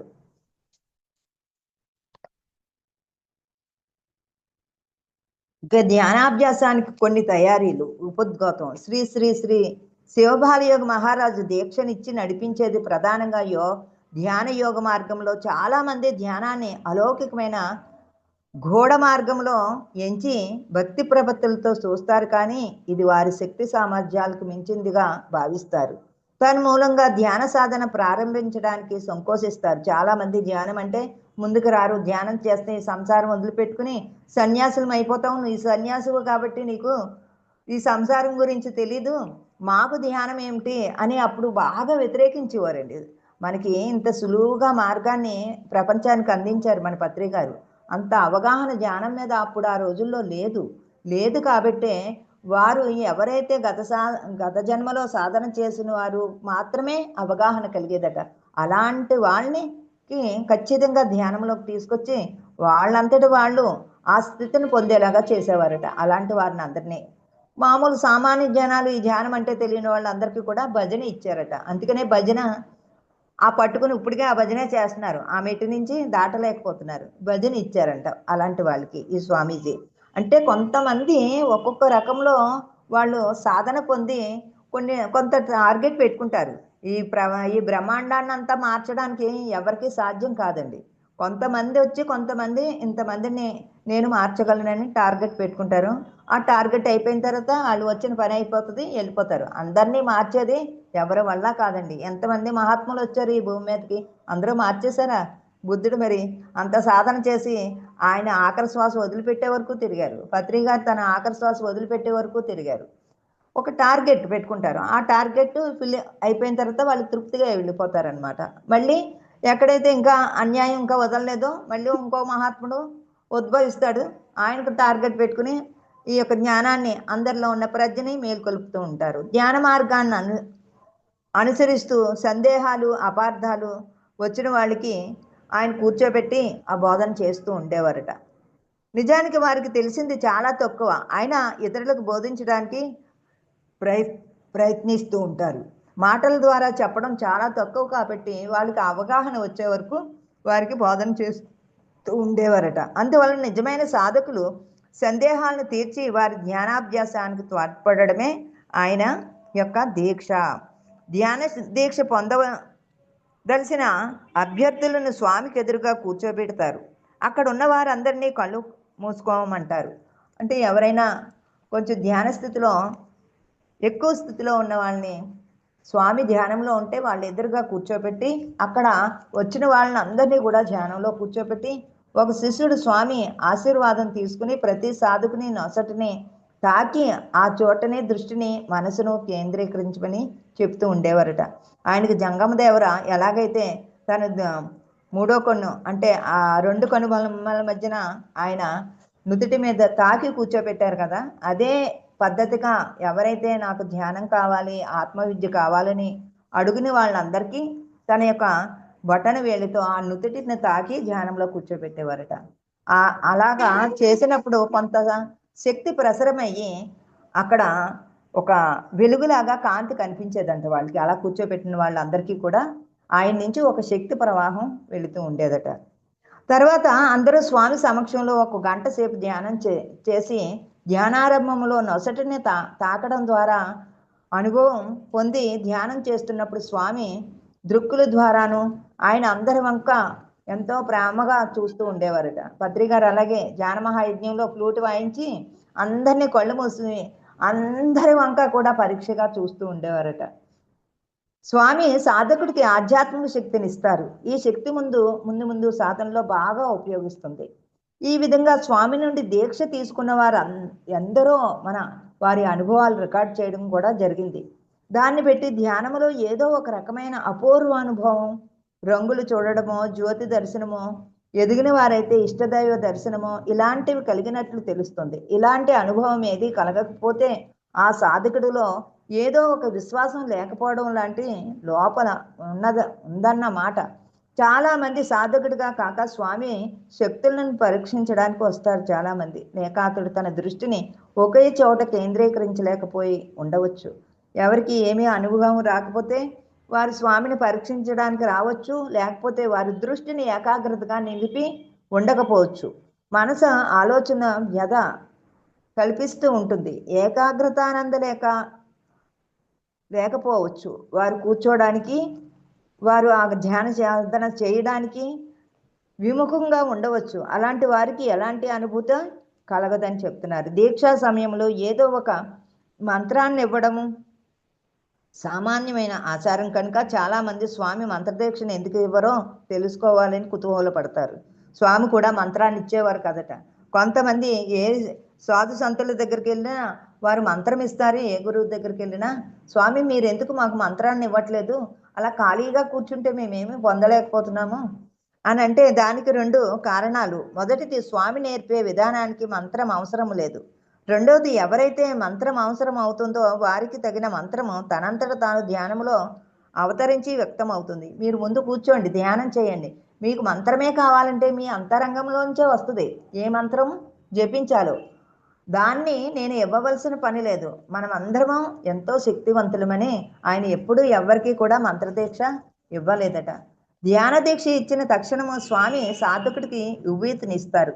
దాన్ని అన్ని వేళలా పవిత్రంగా చూసుకోవాలి. పొరపాటున అది నేల మీద పడినా లేక మరో విధంగా అపవిత్రం చేసినా దాని ప్రభావం ఆ విభూది యొక్క ప్రభావం తగ్గిపోతుందట. ధ్యానారంభంలో ఈ విభూది కుంకుమలాగా ధరించి ఆ స్వామికి నమస్కరించి స్వామి ఏ నుదుటి మీదైతే స్పర్శించారో అక్కడ విభూదిని పెట్టుకోమని ఇస్తారట. ఇంటి దగ్గర సాధన చేసేటప్పుడు ఆ విభూది పెట్టుకుని ధ్యానంలో కూర్చోవాలి. ఆ విభూదిని ఒక గురువు లాగా భావించాలట. దాన్ని కిందన పడేయడం కానీ దాన్ని అశుభ్రంగా వాడడం కానీ చేయకూడదట. సాక్షాత్తు గురువే అందులో ప్రత్యక్షంగా ఉన్నారని వాళ్ళు పూర్తిగా నమ్మినప్పుడు మాత్రమే ఆ విభూది ద్వారా కూడా వాళ్ళు ధ్యాన స్థితిలోకి లోతులకు వెళ్ళగలుగుతారట. ధ్యానానికి సమయము రాత్రి పగలనే విచక్షణ లేకుండా ఎల్లప్పుడూ ధ్యానం చేసుకోవచ్చు. కానీ కూర్చున్నప్పుడల్లా కనీసం 1 గంటైనా ధ్యానం చేయాలని స్వామి చెప్తారు. దీనికి కారణం వేరే చెప్పనవసరం లేదు. సాధన ప్రారంభంలో బ్రుకుటిపై దృష్టిని నిలపడానికి మనసు అదుపు తెప్పి బయట విహరిస్తూ ఉంటుంది. అందుకే గంట కాలం అంతా గడిచిపోతుందని సాధకుడికి తెలుస్తుంది. అదీ కాక లోగడ చెప్పినట్లు ఈ 2 జరిగితేనే కానీ ధ్యానం మొదలైనట్లు కాదు. ఆ యొక్క మనసుని అక్కడ మన మధ్యన స్థితం చేయాలి. అందుకని మనసు వెళ్ళినప్పుడల్లా, ఆలోచన వచ్చినప్పుడల్లా శ్వాసను గమనించమని చెప్పారు మన గురువు గారు. ఆ తిరగడం ఆపినప్పుడు మాత్రమే మనం ధ్యాన స్థితిలోకి వెళ్ళగలుగుతాము. కాబట్టి కేవలం కళ్ళు మూసుకుని 1 గంట కూర్చుని లేచి ఈనాటికి చేయవలసిన ధ్యానం అయిపోయింది అని అనుకుని తన్ని పెట్టుకుని నిద్రపోతే మనం ఏది పొందలేము. ఆ అనుభూతి వచ్చే వరకు కూడా ఎప్పుడు సమయం దొరికితే అప్పుడు కళ్ళు మూసుకుని కూర్చోవాలి. అలా కూర్చోగా మనకి ఆ మనసు యొక్క ప్రవాహ శక్తి ఆగి మన దగ్గరే స్థితమైపోతుంది. తన్ను తాను మోసం చేసుకోవడమే మీరు ఆ విధంగా చేస్తే. నిజానికి ధ్యానానికి కనీసం కాలము నిర్ణయించుకోవడానికి ఎన్ని గంటలు అన్నది కాదు ప్రశ్న. ఏకాగ్రత సాధించి ఆ పైన 15-20 నిమిషాలు ధ్యానంలో ఉండడానికి ఎంతకాలం పడుతుందన్నదే. అంటే మీరు మీ మనసుని ఎప్పుడైతే అధిగమించగలుగుతారో అప్పుడు గంటలు కూర్చోవలసిన పని లేదు. 10 నిమిషాలు కూర్చునేటప్పటికే ఆ అనుభూతి మనకి కలుగుతుంది. ఇక ధ్యాన సాధన సీరియస్గా తీసుకోదలిసిన వారు క్రమంగా రోజుకి 10 గంటలు కానీ 12 గంటలు కానీ ధ్యానం చేయాలి. వీలైతే ఇంకా ఎక్కువ కాలం 10-12 గంటలు ఒకే తడవ చేయవలసిన అవసరం లేదు. తడవకు 2 గంటలు 4 గంటలు సాధనకుడు శక్తిని పెట్టి చేసుకోవచ్చు. ఇక్కడ ఒక విషయం నొక్కి వక్కానించాలి. ఏ సందర్భంలోనూ సాధకుడు బలవంతాన కాలాన్ని పొడిగించకూడదు. ధ్యాన ప్రగతిని పెట్టే సహజ రీతిలో ఇది జరగాలి. దీన్ని తను ఇష్టపూర్వకంగా చేయగలిగితేనే నీ శరీరము సహకరిస్తుంది. నేను గురువుగారు చెప్పారు కదా, నేను ఈ 4 గంటలు కదలకుండా కూర్చుంటానంటే అక్కడ శరీరం సహకరించదు. మన ఆలోచనలు ఎక్కడ ఉంటాయి, అక్కడ కూర్చుంటాం కానీ ఎక్కడో పని చేస్తూ ఉంటుంది. అందుకే వేకువజామున సంధ్యాకాలము గోధుల వేళ మనసు సహజంగా నిశ్చలంగా ప్రశాంతంగా ఉంటుంది కాబట్టి ఆ సమయాలు ధ్యానానికి అనువైన ఏ కాలము. ఏ కారణాన్నైనా ఈ సమయాల్లో ధ్యానం చేయలేని వారు వారి అనుకూలాన్ని బట్టి సమయం ఎంచుకుని ఏ సమయాన్నైనా అనుకూలంగా చేసుకోవాలి. ఖచ్చితంగా రోజు ఎంత ఎక్కువ సాధన చేస్తూ ఉంటామో మనము మూలంలో ఉన్న కర్మలన్నీ కూడా దగ్ధం అవుతూ ఉంటాయి. అవన్నీ దగ్ధం చేసుకున్నప్పుడు మాత్రమే మనలో పరిపూర్ణమైన ఆ దివ్య తేజస్సు వెలిగి ఇక్కడ రెండో పదార్థం లేదు, ఈ చేయించేవాడు చేసేవాడు అన్నీ నేనే అని తెలుసుకోగలుగుతాము. ఒక నిర్ణీత సమయంలో ధ్యానం చేయడం చాలా మంచిది. ఈ అలవాటు సాధనలో చాలా సహాయం చేస్తుంది. నిర్దిష్ట సమయాల్లో ఆకలి వేసినట్లు నిర్ణీత సమయాల్లో ధ్యానం చేయాలని కూడా అనిపిస్తుంది. మనం సమయానికి ఆకలి వేసినప్పుడు మనం తలంచుకోకపోయినా ఆ సమయం వచ్చినప్పుడు ఆ 12 అవగానే ఆకలి ఎలాగేస్తుంది, తనంతట తానే ఆకలేస్తుంది. మన ధ్యానం కూడా అలా అనిపించాలట, ఆకలేసినట్టు అనిపించాలంట, ఇప్పుడు ధ్యానం చేయాలి ఈ సమయం అని. కానీ మనకు అలాగా అలవాటు అయిపోయింది. ప్రాంతకాల ధ్యానం ఖచ్చితంగా ధ్యానం చేయకపోతే ఏంటో కోల్పోయినట్టే. దీనికంటే ముఖ్యం క్రమం తప్పకుండా సాధన చేయడము. ఉదాహరణకు సాధకుడు ధ్యాన సాధనను ఒకరోజు తప్పితే దానివల్ల తన ప్రగతికి కలిగిన తిరోగతిని నింపుకోవడానికి వారం 10 రోజులైనా పడుతుంది. రోజువారీ ఒక నియమం, ఒక దీక్ష పెట్టుకుంటే 41 రోజులు, అందులో ఒక రోజు వదిలేసినా 2 రోజులు వదిలేసినా అందులో సగం ధ్యాన శక్తిని కోల్పోతామంట. ఆ దీక్ష పెట్టుకున్నప్పుడు ఏ అవరోధాలు లేకుండా ఖచ్చితంగా ఆ దీక్ష పూర్తి చేసినప్పుడే దానిలో ఉన్న శక్తిని అంతా మనం పొందగలుగుతాము. అలా అవకాశం కుదుర్చుకునే కూర్చోవాలి. మధ్య మధ్యలో లేచి 2 రోజులు చేసి మళ్ళీ 4 రోజులు కూర్చుని ఇలా చేస్తే ఏ ఫలితము పొందలేము. ధ్యానం చేసే చోటు మనుషులు రాకపోకలతో కానీ సంభాషణల వలన కానీ ఏ మరే ఇతర కారణాల వలనైనా అవరోధము కలుగుతుంది. ఒక ఏకాంత ప్రదేశంలో కానీ నిశ్శబ్దంగా ఉన్న గదిలో కానీ కూర్చుని ధ్యానం చేసుకోవాలి. గదిని వీలైనంత వరకు చీకటిగా చేస్తే ధ్యానానికి సహాయం చేస్తుంది. గందరగోళంలో కాకుండా ప్రశాంతంగా ఏకాంతంగా ఒక గదిని ఏర్పాటు చేసుకోవాలి, లేకపోతే ఒక స్థలాన్ని ఏర్పాటు చేసుకోవాలి. బయట మనుషులు మనకు డ్రాయింగ్ రూము బయట హాళ్ళు ఉన్నాయంటే బయట మనుషులు అయితే తిరుగుతూ ఉంటారు. వారి యొక్క మాటల యొక్క వైబ్రేషన్ వల్ల కూడా మనం ధ్యానాన్ని పొందలేమంట. అందుకనే మనం ధ్యానం చేసేటప్పుడు మన కుటుంబ సభ్యులు తప్పించి బయట వాళ్ళు ఎవరు తిరగని చోట్ల కూర్చోవాలి.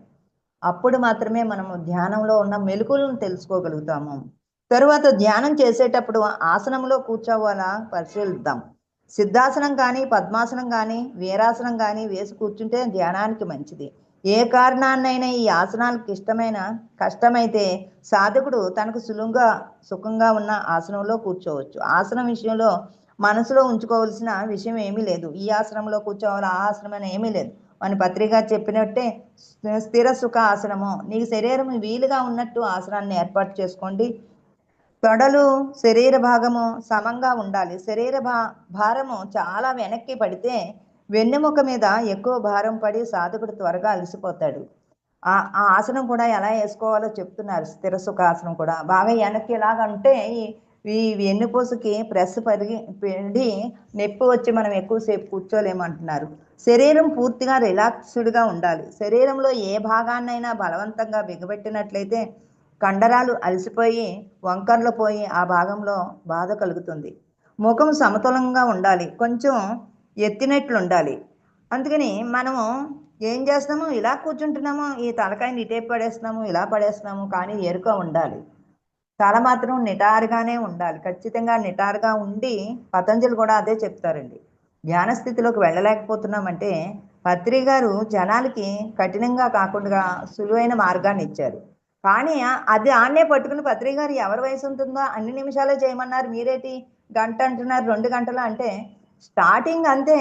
అన్ని నిమిషాలే చేస్తే మనం ఏమీ పొందలేము. అందుకనే ధ్యానం అన్నారు. మనది సమాధానం లేదు. అందుకనే ఉండాలి, కొంచెం ఎత్తినట్లుగా ఉండాలి, క్రిందకు వచ్చినట్లు ఉండకూడదు. ముఖం వాలినట్లయితే మనసు దృష్టిల కేంద్రీకరణ కష్టమైపోయి నిద్ర వచ్చే అవకాశం ఉంది. తల ఎప్పుడు వంచుదామో నిద్రలోకి తీసుకెళ్ళిపోతుందంట మనసు. అందుకని వెన్నుకు నిటారుగా ఉన్నప్పుడే మనం ఆ శక్తిని విశ్వమయ ప్రాణశక్తిని ఖచ్చితంగా మనలో ఉన్న 32 పోషల్లోంచి ఒక ధారలాగా వెళ్తుందండి. అధ్యధార అని చెప్తారు రమణ మహర్షి. ఆ నెయ్యి పోసినప్పుడు ఎలాగైతే కటింగ్ లేకుండా వెళ్తుందో అలా కటింగ్ లేకుండా వెళ్తుంది. మనం ఇలా వాడేసామనుకోండి, ఇక్కడ కండరాలు మళ్ళీ వాలిపోతాయి, అక్కడ కటింగ్ అయిపోతుంది. అందుకే చాలామంది ఈ మెడ బరువైపోయింది, భుజాలు బరువైపోయినాయి అంటారు. అక్కడ కట్ చేసినట్టు ఆగిపోతుంది విషమయ్య ప్రాణశక్తి. ఒకవేళ అల అలసట వల్ల కానీ, కండరాలు బాధ వలన కానీ నిశ్చలమైన ముద్రను సాధకుడు నిలపలేకపోతే ఆసనాన్ని చక్కగా మార్చుకుని, మీకు కష్టంగా ఉంటే ఆసనాన్ని కూడా మార్చుకోవచ్చు. కళ్ళు తెరవకుండా ఆసనాన్ని మార్చుకుని మీకు ఇబ్బంది లేని విధంగా కూర్చుని దృష్టిని మాత్రం మనోకేంద్రీకరణాల మీద దృష్టిని ఎక్కడా చెదరకుండా కూర్చోవాలి. ఆయన మనకి శ్వాస మీద దృష్టి పెట్టమన్నారు. ఆయన ఏం చెప్పారంటే 2 కనుబొమ్మల మధ్యన దృష్టిని పెట్టమన్నారు ఆయన. ఎందుకంటే ఈ బ్రుకుటినే తన చేతితోటి తాకారు కాబట్టి అదే 3వ నేత్రము, అక్కడే మీరు దృష్టి పెట్టండి అని. సాధకుడు మంచి ఆరోగ్యంతో ఉంటేనే కానీ ధ్యాన సాధనను చేయలేడన్నది వేరే చెప్పనవసరం లేదు. తగిన విధంగా ఆహారాన్ని, మధ్య మార్గంలో ఆహారాన్ని మాత్రం తీసుకోవాలి. ఉపవాసాలు చేస్తూ, బుద్ధుడు కూడా ఉపవాసాలు చేస్తే ఏమీ ప్రయోజనం లేదని వదిలిపెట్టినట్టే మనం కూడా ఉపవాసాలు చేసి కూర్చుందాం, ఎక్కువ శక్తి వస్తుందంటే శరీరం ఎట్టి పరిస్థితుల్లోని మనకి సహకరించదు. ఆ శరీరాన్ని ఆరోగ్యంగా ఉంచుకోవాలి. తను కూడా చాలా అనుభవాలు పొందారు కాబట్టి అనుభవమే జ్ఞానము. అందుకని ఆయన చెప్తున్నారు, అనారోగ్యము మనసును చెదిర్చి ఏకాగ్రతను భంగం చేస్తుంది. ఇంకా రుగ్మతులు కూడా ఏర్పడతాయి. అలాంటి సాధకుడు మరి సాధన చేయలేరు. ఈ బుద్ధిని నీళ్ళలో కలిపి తీసుకుంటే అవి తొలగిపోతాయి. ఎప్పుడైనా చిన్న చిన్న ఈ సాధనలో రుగ్మతులు వస్తే ఆయన ఒక దునిలోంచి తీసి విభూతిని ఇస్తారన్నమాట ప్రతి ఒక్కరికి. ఆ విభూతిని నీళ్ళలో కలుపుకుని తాగితే ఈ రుగ్మతుల నుంచి బయటకు వచ్చేస్తారని చెప్పారు. ఇంకా దీర్ఘకాల సాధనకు శరీర దారుఢ్యత శక్తి అవసరం. అందుకు తగినట్లు సాధకుడు పుష్టికరమైన తులనాత్మకమైన ఆహారం తగు మోతాదుల్లో తీసుకోవాలి. ఉట్టి కడుపుతో తేలిక కడుపుతో కానీ ధ్యానం చేయడం మంచిది కాదు. బరువు అయితే కడుపు సాధకుడికి మానసికంగా శారీరకంగా చాలా కష్టమవుతుంది. గంటల కొద్దీ ధ్యానం చేసేవారు ధ్యానం కాగానే ఒక గ్లాసుడు పాలు కానీ తేలికైన పలహారం కానీ చేయడం మంచిది. ఒక 2-3 గంటలు ధ్యానం చేసిన తర్వాత ఏదో ఒకటి తీసుకోవాలంటే తీసుకోకుండా ఉండకూడదట. తర్వాత కొంచెం విశ్రాంతి తీసుకుని తన వ్యవహారాలన్నీ చక్కగా చక్కబెట్టుకోవచ్చు.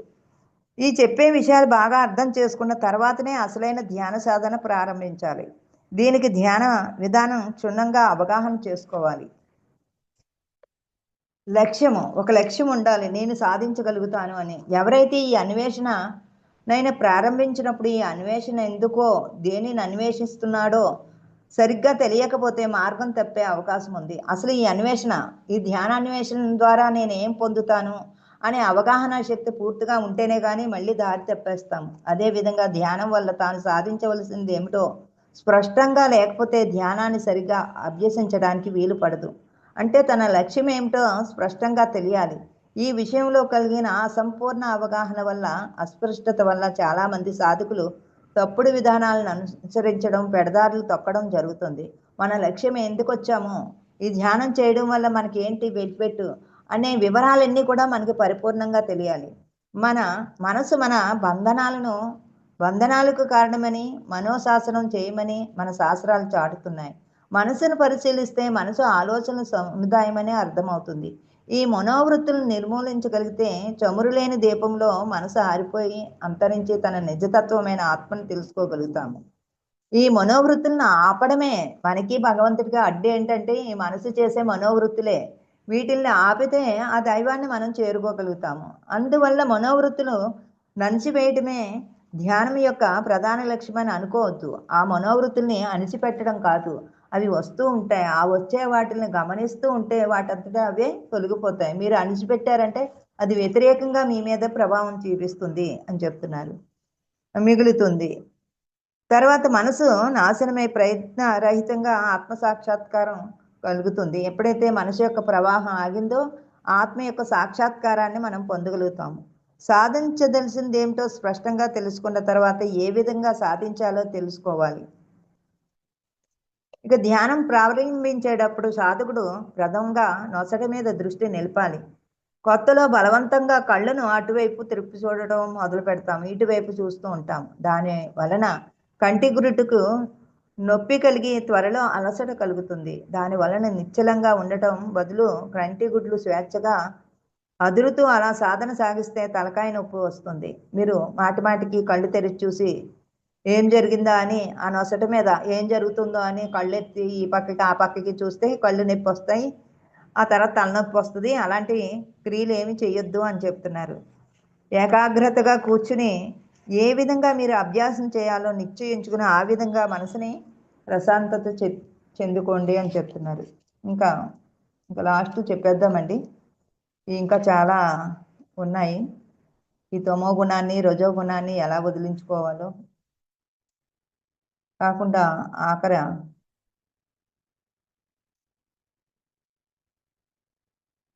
ఇక ఈ అంశాన్ని గురించి లోగడ ప్రస్తావించాము. అయినా మరికొంత ఇక్కడ చెప్పడం అవసరం. దీక్ష తీసుకుని సాధన చేస్తూ ఉన్నప్పుడు స్వామి ఆ సమయంలో ఇచ్చిన శక్తి తనలో పెరుగుతూ ఉండడం సాధకుడు గమనిస్తాడు.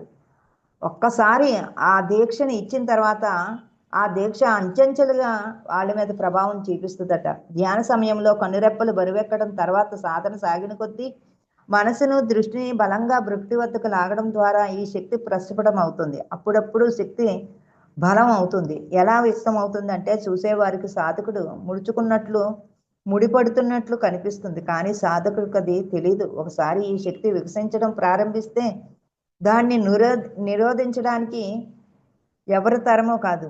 ఆ శక్తిని ఎప్పుడైతే మనం తెలుసుకుంటామో దాని నుంచి ఎప్పటికీ బయట రాము. దానితోటే కళ్ళు మూసుకున్నప్పుడే కాదు, కళ్ళు తెరిచి ఉన్నప్పుడు కూడా ఆ అనుభూతిని పొందుతూ ఉంటాం. ఇక ధ్యాన విషయంలో చాలా అపార్థానికి గురవుతున్నవి మనోదృశ్యాలు. మనకంటే పెద్దలైన భక్తులు తమ వివిధ మనోదృశ్యాలను గురించి ప్రసరించడం చూసి సాధకుడు వాటిని ప్రగతికి సూచనలుగా ఎంచుతాడు. కొంతమంది ఎంతోమంది వచ్చి రకరకాలుగా చెప్తుంటారు. ఎన్నో రకాలు కదండి, 112 రకాల ధ్యానాలు. ఒకటా రెండా? ఎవరి అనుభవం ప్రకారంగా వాళ్ళు చెప్తారు. వాళ్ళు అనుభవం ప్రకారంగా చెప్పింది మేము ఇలా చేసాము, మేము చాలా తొందరగా ధ్యాన స్థితిలోకి వెళ్ళిపోయాము అని మళ్ళీ ఆ మాటల వెంట పడారంటే నీకు గురువు మీద గురి లేదు, విశ్వాసం లేదు. ఇంకా అప్పుడు ఇంతకాలం చేసింది కూడా నీకు వ్యర్థం అయిపోతుంది. ఏ గురువు అయితే మనకి ఏ సాధన అయితే ఇచ్చారో ఆ గురువు చెప్పిన దాన్ని మనం ఫాలో అవుతూ ఉంటే ఖచ్చితంగా ఆ గురి ఎవరు మన మీద మనం గురి పెట్టుకుంటేనే కదా. ఏ గురువు మనకు మార్గాన్ని మాత్రమే చూపిస్తారు. ఆ గురి నీకు ఏర్పడి ఉండాలి. మాటి మాటికి ఒక్కొక్కరికి ఒక్కొక్క గురువు యొక్క చైతన్యంతో కనెక్ట్ అవుతూ ఉంటారు. అందరూ ఒకటి పద్ధతి కాదు. కాబట్టి మనం ఒక గురువుని నమ్మి ఆ గురువు ఇచ్చిన సాధన చేసినప్పుడు దాన్నే విశ్వాసంగా నమ్మితే నువ్వు గురి కలిగి ఉంటే నువ్వు ఏదన్నా సాధించగలుగుతావు అని చెప్తారు.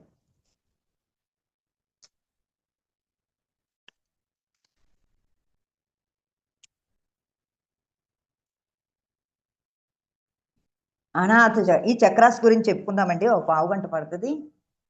అనాథ చక్రం, కుండలిని శక్తిపై లేచుట, మూలాధారం దగ్గర నుంచి చెప్పుకుందామండి. యోగ శాస్త్రాల ప్రకారము వెన్నెముక పీఠంలో మొదట్లో ఒక ఆధ్యాత్మిక శక్తి సముద్రం ఉన్నది. అదే కుండలిని శక్తి. శుద్ధంగా అనువాదం చేస్తే దీనికి అర్థము చుట్టుకుని ఉన్న శక్తి సాధకుడు అభ్యాస సమయంలో అంతర్హతమైన ఈ శక్తి జాగృతమై ఆధ్యాత్మిక నాడి అయిన సుషుమ్నా ద్వారా వెన్నెముక ఉన్న చోట ఉన్నది. శిరస్సు మీద ఉన్న సహస్రదళ పద్మము లేదా సహస్రారం ద్వారా ప్రసారం అవుతుంది ఈ యొక్క శక్తి. ఊర్ధ్వ ప్రయాణంలో 6 ఆధ్యాత్మ చక్రాలను దాటుకుంటూ మూలాధారము వెన్నెముక పీఠంలో ఉంటుంది ఈ యొక్క కుండలిని శక్తి. దీని గురించి చెప్పానేమో మీ దగ్గర. మనం పుట్టినప్పుడు ఆ కుండలిని శక్తి మన సహస్రారంలో ఉంటుంది. కొన్ని సుగుణాలను ఇచ్చి మనల్ని పంపించాడట ఈ భూమి మీదకి భగవంతుడు పసిబిడ్డగా ఉన్నప్పుడు. అది ఆ శక్తి ఇక్కడ ఉన్న మూలనే ఒక 6 నెలలు వచ్చే వరకు కూడా తన ఆనంద స్థితిలోనే ఉంటాడు. ఎందుకంటే తన పరమాత్మ నుంచి వచ్చాడు కాబట్టి ఆ పరమాత్ముడి యొక్క చైతన్యంతో ఆనందంగా ఉంటాడనమాట. అందుకే పసివాళ్ళని మనం దేవుడు అంటాము. ఆ ఆనందం ఎప్పటి వరకు ఉంటుందట? వాడిని స్కూల్కి వేసి మనం బయట వ్యవహారాలు భగవంతుడు ఎక్కడ ఉన్నాడంటే అగ్గో మన దేవుడి గదిలో ఉన్నాడు, లేకపోతే ఆ గుళ్ళో ఉన్నాడని చెప్తే నేను ఇప్పుడు వరకు దేవుడితోటి నేను అనుసంధానమై ఉన్నాను, నాలోనే ఉన్నాడు కదా, ఇదేంటే అమ్మేటి బయట ఉందండి చెప్తున్నాడు అనుకుంటూ వాళ్ళు చెప్పే మాటలు వింటూ లోపల ఉన్న దైవాన్ని మర్చిపోతాడట. వయసు పెరిగి కొలిది తన లోపల ఉన్న దైవాన్ని మర్చిపోయేటప్పటికి ఆ దైవశక్తి అనుకుంటుందట, వీడు నన్ను మర్చిపోయాడు, ఎప్పుడు తెలుసుకుంటాడో అప్పుడు మళ్ళీ నేను సహస్రారానికి వచ్చి ఉన్నత లోకాల నుంచి సత్సంబంధాలు నేను కల్పిస్తాను వాడికి, వాడి గుర్తు వచ్చే వరకునని ఈ మనిషి పెరిగి కొలిది ఆ శక్తి ఇలా ఇలా కిందకి వెళ్ళిపోయి మూలాధారం దగ్గరికి వెళ్ళిపోయి స్థితమైపోయిందంట, కిందకు వచ్చేసింది. ఇంకా బయట వెతుకులాట. మళ్ళీ అది ఎప్పుడు ఓపెన్ అవుతుంది అంటే అది చెప్తున్నారు ఇక్కడ ఈయన శివబాలయోగి గారు చెప్తున్నారు. మూలాధారము వెన్నెముక పీఠంలో ఉన్నది. స్వాదిష్టానం వెన్నెముక చాటున సుమారు జ్ఞానేంద్రియాలకు ఎదురుగా ఉంది.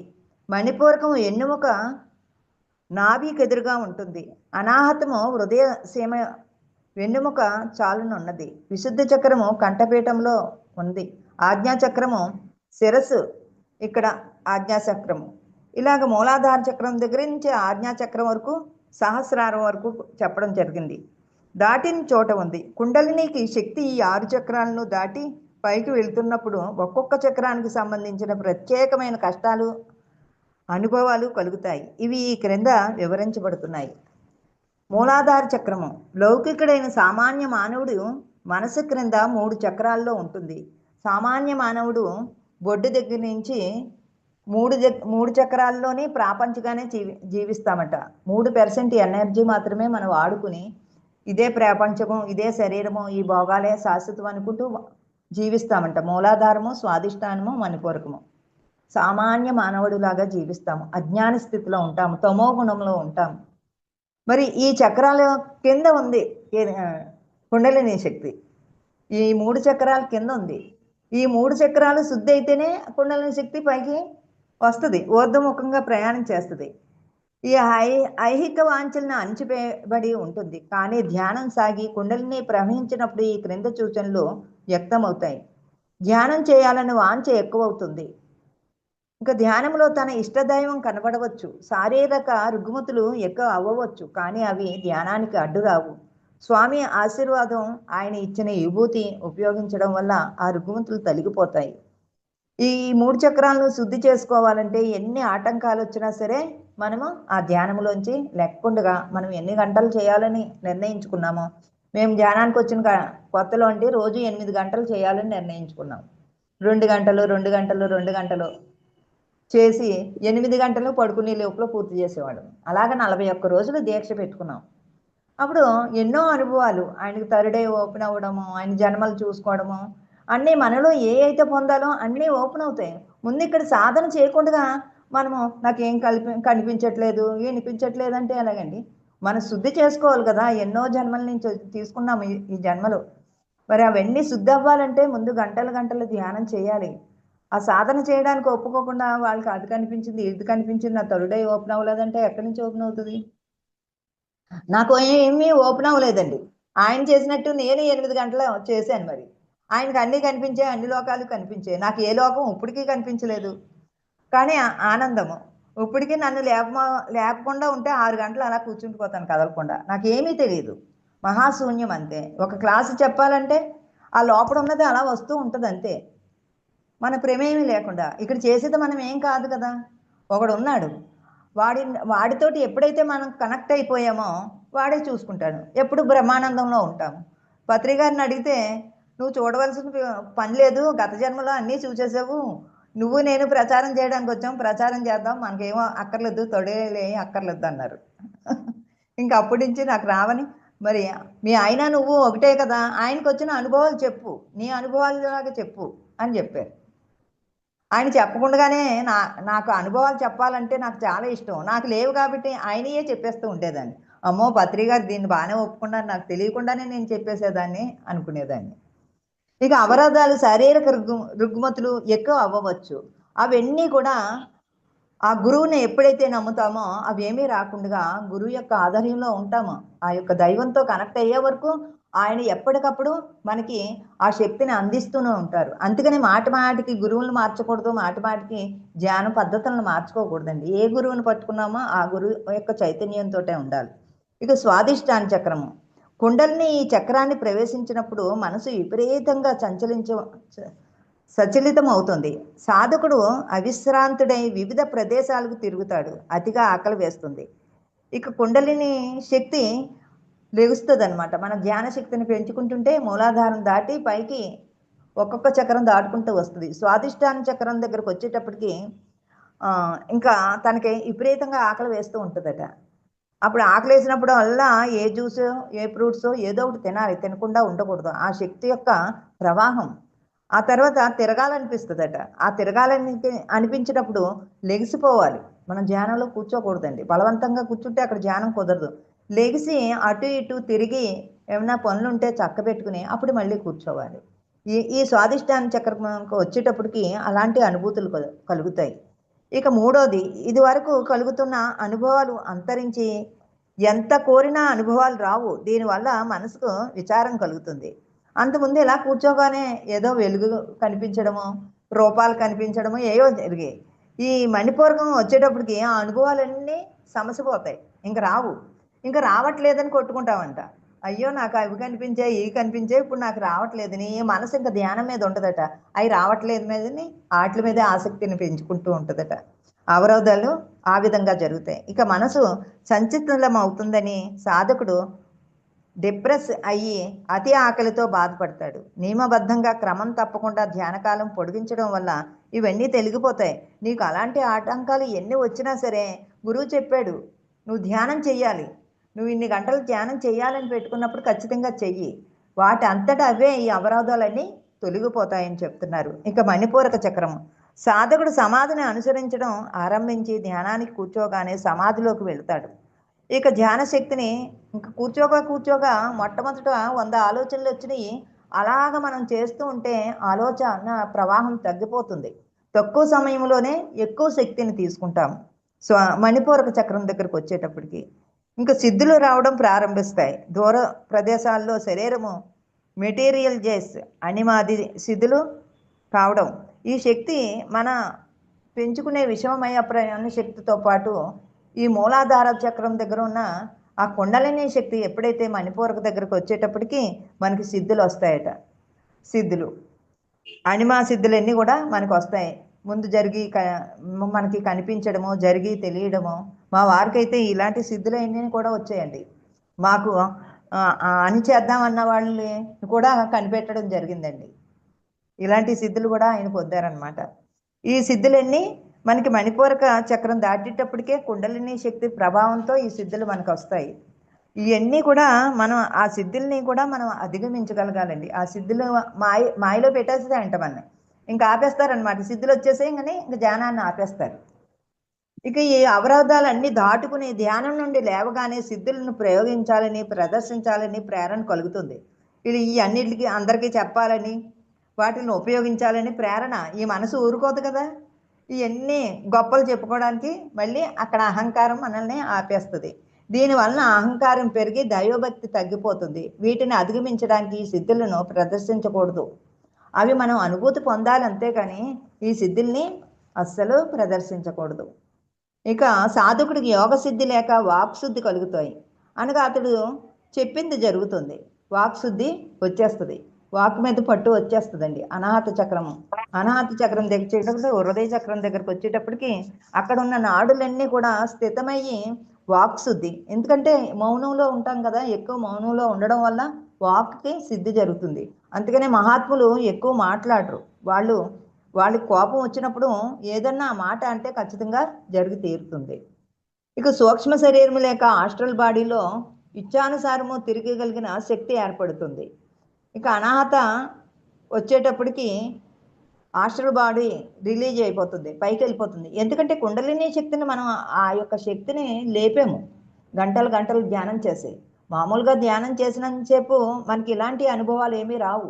ఆ ధ్యాన స్థితిని ఎప్పుడైతే పెంచుకుంటామో మన సూక్ష్మ శరీరం ద్వారా ఆస్ట్రల్ బాడీతో మనం అన్ని లోకాలు తిరగలుగుతాము. అక్కడున్న మహాత్ములతోటి సంబంధ బాంధవ్యాలు మనకు పెరుగుతూ ఉంటాయి.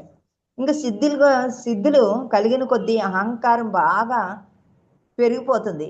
ఆ సిద్ధుల్ని ఇంకా అప్పటికీ కూడా వదలకపోతే మనకొచ్చిన ఈ సూక్ష్మ శరీరం జ్ఞానము ఇవన్నీ ఆగిపోతాయటండి. సిద్ధుల్ని అసలు మనము ప్రదర్శించకూడదు. గురుకృప అన్న మాట మర్చిపోతారు. ఇక ఆ గురువు వల్లే నాకు ఇంత స్థితికి నేను వచ్చాననే గురువును మర్చిపోతాడు.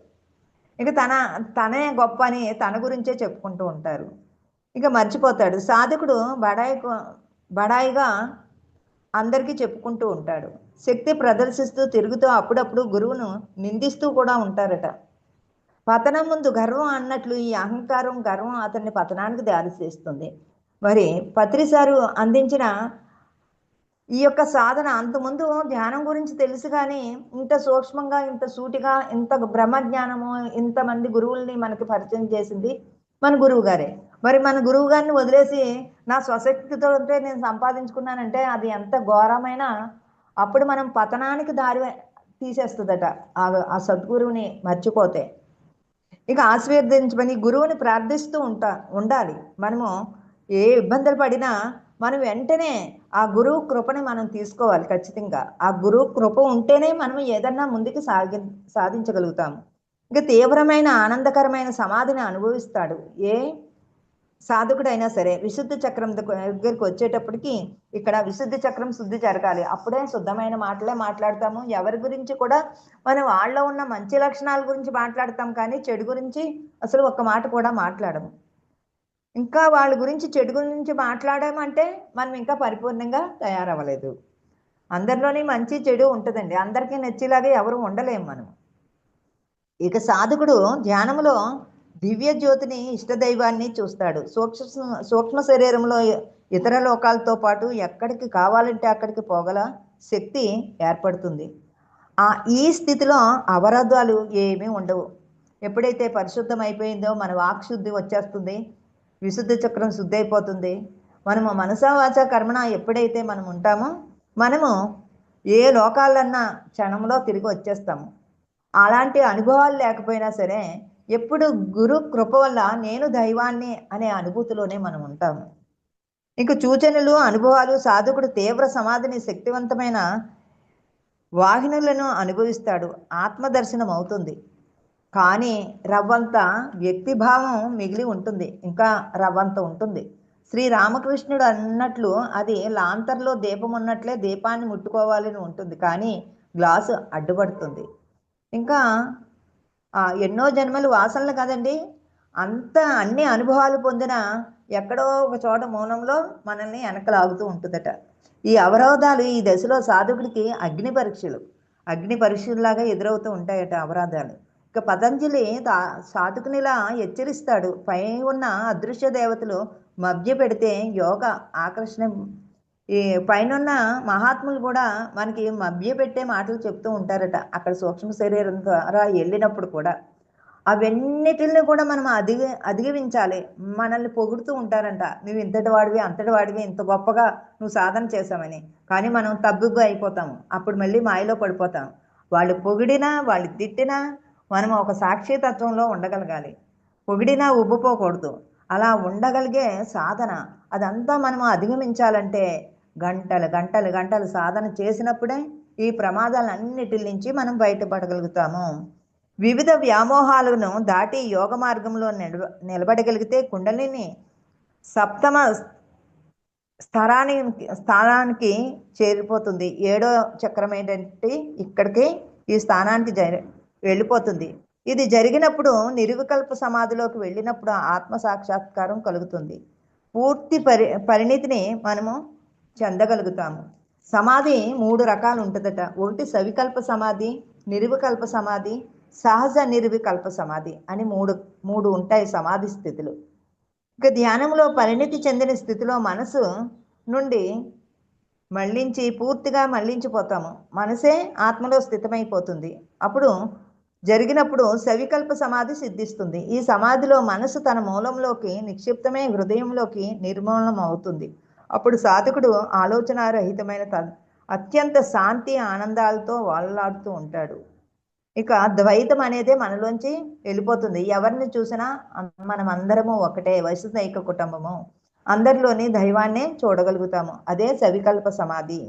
సవికల్ప సమాధిని అలా సాగిస్తూ ఉంటే కొంతకాలానికి నిర్వికల్ప సమాధి వస్తుంది మనకి. ఈ స్థితిలో మనసు ఆత్మలో నిక్షిప్తమై ఆత్మగా తీర్మానం అవుతుంది.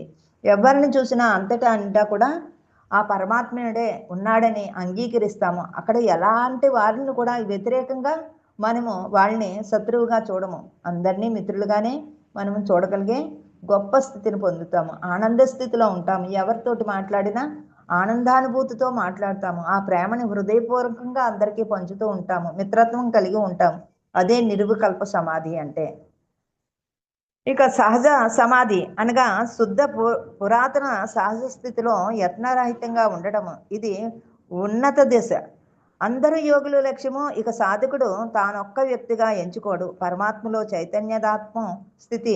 ఇక సహజ సహజ సమాధి అంటే ఇంక కళ్ళు మూసినా కళ్ళు తెరిచినా ఎప్పుడూ సమాధి స్థితిలోనే ఉంటారు. అందరూ దైవాలుగానే కనిపిస్తారు. వాళ్ళు ఎలాంటి వాళ్ళన్నా. పత్రి గారు మన అందరినీ దైవాలుగా చూసిన వాళ్ళనే కదా మీరు అందరూ దైవాలు దైవాలని నా పదాలు పట్టుకోండి, నా పాదాలు పట్టుకోవద్దని. మరి అదే విధంగా ఈయన కూడా అందరు మహాత్ములు కూడా వాళ్ళు ఆచరణలో ఇవన్నీ ఆచరించారు కాబట్టి ఇంత గొప్ప యోగేశ్వరులు అయ్యారు. తమను తపస్సులో కూర్చోబెట్టమని ఎందరో సాధకులు స్వామిని అడుగుతారు. తపస్సు యొక్క స్వభావము, దాని నిజమైన అర్థము వారికి పూర్తిగా అవగతం కాదు. అవగతం కాని వాళ్ళకి ఎవరికి కూడా ఆయన ఈ ధ్యానం గురించి చెప్పేవారు కదట. వాళ్ళు భజన చేసుకోమని. ఆ భజన చేసుకున్న తర్వాత కొన్ని రోజులు పోయిన తర్వాత మీలో ఉన్న తమో గుణాన్ని వదులుకుని రండి, అప్పుడు ధ్యానాన్ని చెప్తానని చెప్పేవారట. ధ్యానానికి తపస్సుకు భేదం ఏమిటంటే ధ్యానంలో సాధకుడికి తన శరీర చైతన్యం ఉంటుంది. తపస్సులో సాధకుడికి సమాధిలో ఉండి తన పరిసరాలు, శరీరము, వీటి జ్ఞానం ఉండదు. జ్ఞానం అవిరామంగా ఆలోచనల వల్ల అప్పుడప్పుడు భంగం అవుతూ ఉంటుంది. అలా కాక తపస్సు తైల ప్రవాహంలా నిరంతరంగా ఉంటుంది. దీనివల్ల తెలియదు ఏమిటంటే సమాధి స్థితి నందుకున్న ఎక్కువ కాలం ఆ స్థితిలో ఉండగలిగిన వాడే తపస్సు అంటారు. అంటే ఒక నెల రోజులు తపస్సు అంటే కొన్ని రోజులు ఆ సమాధి స్థితిలో ఉండగలుగుతారట లెక్కుండగా. ఇక సమాధి స్థితి అంటే వాళ్ళు పాలు కూడా తీసుకోరు. ఇంకా తలుపుకి తాళం పెట్టేసుకుని వాళ్ళు ఎన్ని రోజులైతే ఉండాలని అనుకుంటారో లోపల అలాగ వాయుపక్షంతో ఉండిపోతారు. అదే సమాధి స్థితి అంటే. అప్పుడు వాళ్ళకి లేవాలని కూడా అనిపించదు. ఇంకా ఆ స్థితిలో ఉండిపోయినప్పుడు ఏ గురువు అయితే మనం నమ్మామో, ఆయన జంగమదేవరిని నమ్మారు కాబట్టి జంగమదేవరు వచ్చి మళ్ళీ నుదుటి మీద స్పర్శిస్తేనే లేచేవారట. అప్పటి వరకు సమాధి స్థితిలోనే ఉండిపోయేవారట. ఇప్పుడు మనం సద్గురు వచ్చి మనల్ని లేపుతారనమాట. అంత సాధన చేయాలి ఈ బ్రహ్మజ్ఞానాన్ని అందుకోవాలంటే.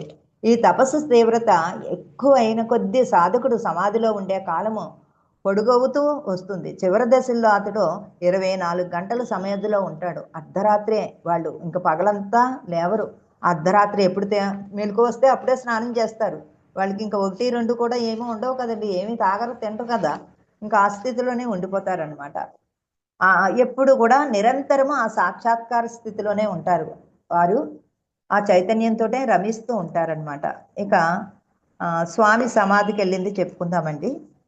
స్వామీజీ అమెరికా పర్యటించారు. ప్రపంచ యుద్ధం మొదలైన సమయంలో ఆ ప్రదేశంలో స్వామీజీ ఉండడం జరుగుతుందని ప్రకటించారు. అమెరికా నుండి ఇండియా తిరిగి ప్రయాణంలో కువైట్లో ఆగడము సంభవించింది. సరిగ్గా అప్పుడే ఇరాక్ అధ్యక్షుడు సద్దాం హుస్సేన్ కువైట్కు దండెత్తగా ప్రపంచ దేశాలు ఆ యుద్ధంలో పాల్గొన్నాయి. అనేక రసాయన బాంబుల నుండి విషము వెలువడగా స్వామీజీ ఆ విషయాన్ని తీసుకుని ప్రజలను ఆ ఆపద నుండి రక్షించినట్లు అక్కడ వారందరూ కూడా గుర్తించారు. అప్పుడు యుద్ధ సమయంలో యుద్ధము 3వ ప్రపంచ యుద్ధంగా మారకుండా స్వామీజీ కాపాడడం జరిగింది. ఆ టైంలో 3వ పర్యాయం స్వామీజీ కాయకల్ప శిక్ష చేయించుకున్నారు. ఆయనకి శరీరం సహకరించకపోతే గురువు గారు తన శిష్యుడైనటువంటి తపస్వి మహారాజు దగ్గర కాయకల్ప చికిత్స నేర్చుకుని ఆయన 3 సార్లు ఆయనకి చికిత్స చేయించుకున్నారట. 45 రోజులు ధ్యాన సమాధిలో ఉన్నారు. స్వామీజీ మార్చి 8న బెంగళూరు నుండి 1944 హైదరాబాద్ మీదుగా ఆదివారిపేట ప్రయాణమయ్యారు. మార్చి 13న సముద్ర స్నానము, 16న రాజమండ్రిలో పవిత్ర గోదావరి నదీ స్నానము ఆచరించారు. 17న ఆదివారిపేటలో వీపర్స్ సొసైటీ కొత్త భవనానికి శంకుస్థాపన చేశారు. 20న శివపార్వతుల ఆలయ స్థాపన చేశారు. శంకుస్థాపన చేసిన చోటనే జ్యోతిని ఉంచి వేయడం జరిగింది. ఇక మధ్యాహ్నము మార్చి 28 మధ్యాహ్నము 1:47 స్వామీజీ భౌతిక శరీరాన్ని వదిలి యోగ నిద్రలోకి వెళ్ళారు. ఆయన కూర్చుని ధ్యానం చేస్తూ ఆ శ్వాస ఆగిపోయిందట. ఆగిపోయిన తర్వాత కానీ ఆయన భౌతిక శరీరము కాంతి వెలువడుతూ ఉందంట. ఆ శరీరంతో కాంతి వెలువడుతుందట. ఊపిరైతే లేదు కానీ కాంతి వెలువడుతుందంట. ఆయన శరీరం కూడా బిగుసుకుపోవడం కానీ ఏమీ అవ్వలేదట. స్వశరీరంలాగే పట్టుకుంటే మెత్తగా ఉందంట. ఈ లోపల అన్ని దేశాల్లో ఉన్నవాళ్ళు, అన్ని ప్రాంతాల నుంచి కూడా ఈయన ఆఖరి శ్వాస వదిలేరని చెప్పగానే అందరూ కొన్ని లక్షల మంది వచ్చారట ఆదివారపేట ఆ రోజుల్లో. కానీ ఆయన భౌతిక శరీరం కాంతిని పుంజుకుంది. మీసాలు కూడా ఇలాగా ఆ చైతన్యం లేకపోతే మీసాలు ఇవన్నీ కూడా ఏలబడిపోతాయి కదా. నిటారుగా తన్ని పెట్టున్నాయంట ఆయనకున్న మీసాలు కూడా పైకి లేసాయి. ఎవరో లేపినట్లుగా స్వామీజీ భౌతిక శరీరాన్ని ఆదివారపేట ఆశ్రమంలో బల్లపై చేతులు కలిగిన కుర్చీలో కూర్చోబెట్టారట. ఆయన్ని కూర్చోబెట్టారట. ప్రాణం పోయిన తర్వాత శరీరం కూర్చోదు కదండి, ఇంకా చైతన్యం లేకుండా. కానీ ఊపిరి లేకుండా కూడా ఆయన్ని చేతులు కుర్చీలు ఉండేవి కదండి పూర్వ రోజుల్లో. ఆ కుర్చీలో లెగదీసి కూర్చోబెట్టారట. ఆయన సజీవంగానే కనిపించారట. ఆ స్వరూపంగానే అందరికీ దర్శనం ఇచ్చారటండి. అలాగా 6 రోజులు ఉండిపోయారట. ఆశ్రమంలో బల్లపై చేతులు కుర్చీలో కూర్చోబెట్టారు.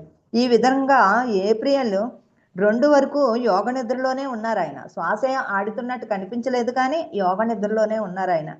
ఆ 6 రోజులు ప్రాణం పోయిన తర్వాత ఆయన స్వశరీరంలో ఉన్నట్లే ఉన్నారు. ఆ సమయంలో స్వామీజీ శరీరం తేజస్సును కోల్పోలేదు, బింకం సడలిపోలేదు. ఆ రోజు ఏప్రిల్ 2 మధ్యాహ్నం స్వామీజీ భౌతిక శరీరాన్ని వేలాది భక్తులు, లక్షలాది భక్తులు సమక్షంలో మహాసమాధి క్రతువు నిర్వహించారు. మహాసమాధిలో స్వామీజీకి పద్మాసనం తనంత తానుగా ఏర్పడిందటండి. తనంత తానుగా పద్మాసనం వేసేశారట. మహాసమాధి తర్వాత స్వామీజీ మిషన్ కొనసాగుతూ ఉంది. ఆదివారపేటలో ఆయన సమాధి చేసేటప్పుడు కూడా పద్మాసనంలో కూర్చున్నారటండి. సమాధి చేసేటప్పుడు అంటే ఆయన ఊపిరి ఆడతలేదు, కానీ స్వశరీరముగానే, అంటే జీవ సమాధిలో కూర్చోబెట్టినట్టే మోసుకుని వెళ్ళి అక్కడ కూర్చోబెడితే ఆయన అంతటా ఆయనే కాళ్ళు బాసిపట్టం వేసి కూర్చున్నారట. అంటే ఆయనలో ప్రాణం ఉందా లేదా అని ఎవరికి అర్థం కాలేదంట.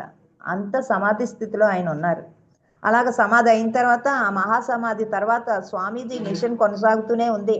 ఎక్కడైతే ఆయన యొక్క భక్తులు ఉన్నారో, ఆయన ఆశ్రమాలు ఉన్నారో, ఆ మిషను ఎంతో అద్భుతంగా, ఆయన లేకపోయినా మన మిషన్ ఎలాగైతే జరుగుతుందో, పత్రిజీ నిలబెట్టిన పిఎస్ఎస్ఎం మూమెంటు, ఆ శివబాలయోగి గారు కూడా ఆ రోజుల్లో ఆ మిషన్ కూడా అంత అద్భుతంగా జరిగిందట. ఆదివారపేటతో సహా దొడ్డమల్లాపూర్ రోడ్లు, అనంతపురము, మదిరెట్టిపల్లి, బెంగళూరు, మియాపూరు, హైదరాబాదు, నెడిగళ్ళ తమిళనాడు మొదలగు ఆశ్రమాలన్నీ కూడా ఎంతో అద్భుతంగా కొనసాగాయంట.